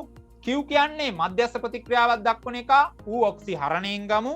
P කියන්නේ ඉහළම ප්‍රතික්‍රියාවක් දක්වන ඌ විද්‍යුත් විච්ඡේදනයෙන් ගමු. හරි. ඉහත රන් සේදීමට ගන්නා ටැංකිය උස මීටර් 5කි. රත්තරන් ටික හොදන්න ගන්න ටැංකිය උස මීටර් 5කි. ටැංකියේ සිට ජලය නිකුත් වන ස්ථානයට මීටර් 3යි. ටැංකියේ ඉඳලා වතුර එන්න මීටර් 3ක් ගත කරනවා. හරි. ඝනත්වය දීලා තියෙනවා. G කියන්නේ ගුරුත්ව ත්වරණය දීලා තියෙනවා. මොකද්ද ප්‍රශ්නේ? ජලය මගින් එහි පිටවන සිදුර වෙත ලබා දෙන පීඩනය. ජලය කියන්නේ ද්‍රවයක්. ද්‍රවයක් මගින් ඇති කරන පීඩනය හොයාගන්න අපි සූත්‍රයක් පාවිච්චි කරනවා H-ρ-G. H-ρ-G. මේ ද්‍රව කඳන් නිසා ඇති කරන පීඩනය හොයාගන්න H-ρ-G වලින්. H කියන්නේ ද්‍රව කඳේ උස 5යි. 5යිනේ. ඊළඟට ρ කියන්නේ ද්‍රවයේ ඝනත්වය, ජලයේ ඝනත්වය 1000යි දීලා තියෙනවා. ඊළඟට G කියන්නේ ගුරුත්වජ ත්වරණය 10යි. එහෙනම් මුන් තුන් දෙනා වැඩි කරලා ගත්තම පැස්කල් එනවා පුතේ කීයද 500යි 5000යි 50000ක් එනවා. පැස්කල් 50000ක් එනවා. පැස්කල් 50000ක් එනවා උත්තරය. හොඳයි. ඊළඟ එක. ජල ටැංකිය පිරී ඇති විට බටේ විවෘත කෙළවරින් තප්පරයකදී කිලෝ 1ක වේගයෙන් ජලය ඉවතට ගමන් කරයි. තප්පරයකට කිලෝ 1ක වේගයෙන් ජලය ගමන් කරනවලු. හරි. තප්පර 2කදී පිටවන ජලයේ ඇති චාලක ශක්තිය කුමක්ද? හරි. අපෙන් අහන්නේ චාලක ශක්තිය. තප්පර 2කදී පිටවන ජලයේ චාලක ශක්තිය. හොඳයි. මේකට මෙන්න මේක දැනගන්න ඕන. ශක්තිය මවන්නත් බෑ විනාශ කරන්නත් බෑ. ශක්තිය වෙන්නේ පරිවර්තනයක් විතරයි. එහෙනම් අර ටැංකියේ ජලයේ ගබඩා වෙලා තියෙන්නේ විභව ශක්තිය. ඒක බටේ දිගේ එනකොට එන්නේ චාලක ශක්තිය. ඒ දෙකම සමානයි. එහෙනම් විභව ශක්තිය චාලක ශක්තියට සමානයි. සමානයි. එහෙනම් විභව ශක්තිය හෙව්වා කියලා කියන්නේ ඒ තමයි චාලක ශක්තිය. ඒ තමයි චාලක ශක්තිය. යම් වස්තු මේ ද්‍රවයක එහෙම නැත්නම් යම් වස්තුවක විභව ශක්තිය අපි හොයන්නේ mgh. mgh වලින්. m කියන්නේ ස්කන්ධය, g කියන්නේ ගුරුත්වජ ත්වරණය, h කියන්නේ උස. m කියන්නේ ස්කන්ධය. ස්කන්ධය කීයද? 2යි. කිලෝ 2යිනේ. කිලෝ 2යි. හරි. ඇයි මෙතනදී එක තප්පරයකදී කිලෝ 1ක් එනවා නම් තප්පර 2කදී කිලෝ 2යි. එහෙනම් කිලෝ 2යි. G මේ m හරි. G කියන්නේ ගුරුත්ව ත්වරණය ඒක 10යි අපි දන්නවා දීලා තියෙනවා. ඊළඟට h කියන්නේ උස. දැන් ටැංකියේ උස 5යි. වතුර පහළට එනකොට අර බටේ දිගේ එනකොට 3යි. 5යි 3යි 8යි. එහෙනම් 8ක් ගන්න වෙනවා. එහෙනම් 2 වැඩි කිරීම 10 වැඩි කිරීම 8යි. ඔක්කොම වැඩි කරාම 160යි. ඒ ඉන්නේ විභව ශක්තිය. ඉතින් විභව ශක්තිය චාලක ශක්තියට සමානයි. එහෙනම් චාලක ශක්තිය ජූල් 160ක් වෙනවා. ජූල් 160ක් වෙනවා. right. හොඳයි. ඊළඟට කෙලිම ප්‍රශ්නට යන්නම් මං. ජලය අඩුවන විට ජල භාජනය මත පීඩනයක් ඇති කිරීම සඳහා කිලෝ 1000ක ස්කන්ධයක් ලැබුවේ නම් එම ජලය මගින් ඇති කරන බලය කොපමණද? හරි. මේ ජලය අඩු වේගෙන එනකොට ඒ මත පීඩනයක් ඇති කරන්න ජලය මත පීඩනයක් ඇති කරන්න කිලෝ 100ක් තිබ්බලු ටැංකිය මත. හරි. ජලය මගින් ඇති කරන බලය කොපමණද? බලය සමානයි බරට. බර බලයට සමානයි. එහෙනම් බර හොයන්න කොහොමද? ස්කන්ධය ගුරුත්වජ ත්වරණයෙන් වැඩි කරන්න. ස්කන්ධය 100යි. ගුරුත්වජ ත්වරණය 10යි. 10 100ෙන් වැඩි කරාම 1000 නිව්ටන්. ඒ තමයි බලය. එහෙම නැත්නම් බර. ඊළඟට අර ජල භාජනයේ මතුපිට වර්ගඵලය වර්ග මීටර් 3යි. එමගින් ජලය මත ඇති කරන අමතර පීඩනය කොපමණද? ඝනයක් මගින් ඇති කරන පීඩනය හොයන්න බලය බෙදන්න වර්ගඵලයෙන්. බලය 1000යි. වර්ගඵලය මෙන්න දීලා තියෙනවා 3යි. එහෙනම් 1000 3ෙන් බෙදුවාම 333.33යි පැස්කල්. ඝනයක පීඩනය හොයන්න බලය බෙදන්න බලය ක්‍රියා කරන වර්ගඵලයෙන්. ඵලය 1000යි කියලා හොයාගන්න. වර්ගඵලය 3යි කියලා දීලා තියෙනවා. එහෙනම් මේක මේකෙන් බෙදලා ගත්තම 333.333 පැස්කල් එනවා. හොඳයි. අපේ අන්තිම ප්‍රශ්නේ. රන් හොඳ විද්‍යුත් සන්නායකයක් වුවත් එය ඒ සඳහා යොදා නොගැනීමට හේතු දෙකක් දෙන්න. මොකක්ද කියන්නේ? රත්තරන් හොඳ විද්‍යුත් සන්නායකයක්ලු වුනේ. හරි. ඇයි එහෙනම් විද්‍යුත් සන්නායනය සඳහා මේක ගන්න නැත්තේ? ඉතින් ගණන්නේ තින්නේ නේද? හරි. ඒක තමයි තින්නේ. මිල අධික වීම ශක්තිමත් නොවේ. මේ රත්තරන් හයිය නැහැ. සංශුද්ධ රත්තරන් හයිය නැහැ. මතක තියාගන්න. ඊළඟට දුර්ලභයි. නෑනේ හොයාගන්න. මේ කම්බි වලට දාන්න තියා බෙල්ලේ දාගන්නවත් නැතු කොටයි නේද? හරි. එහෙනම් මිල අධික වීම ශක්තිමත් නොවීම දුර්ලභ වීම තමයි අපිට ගන්න තියෙන්නේ.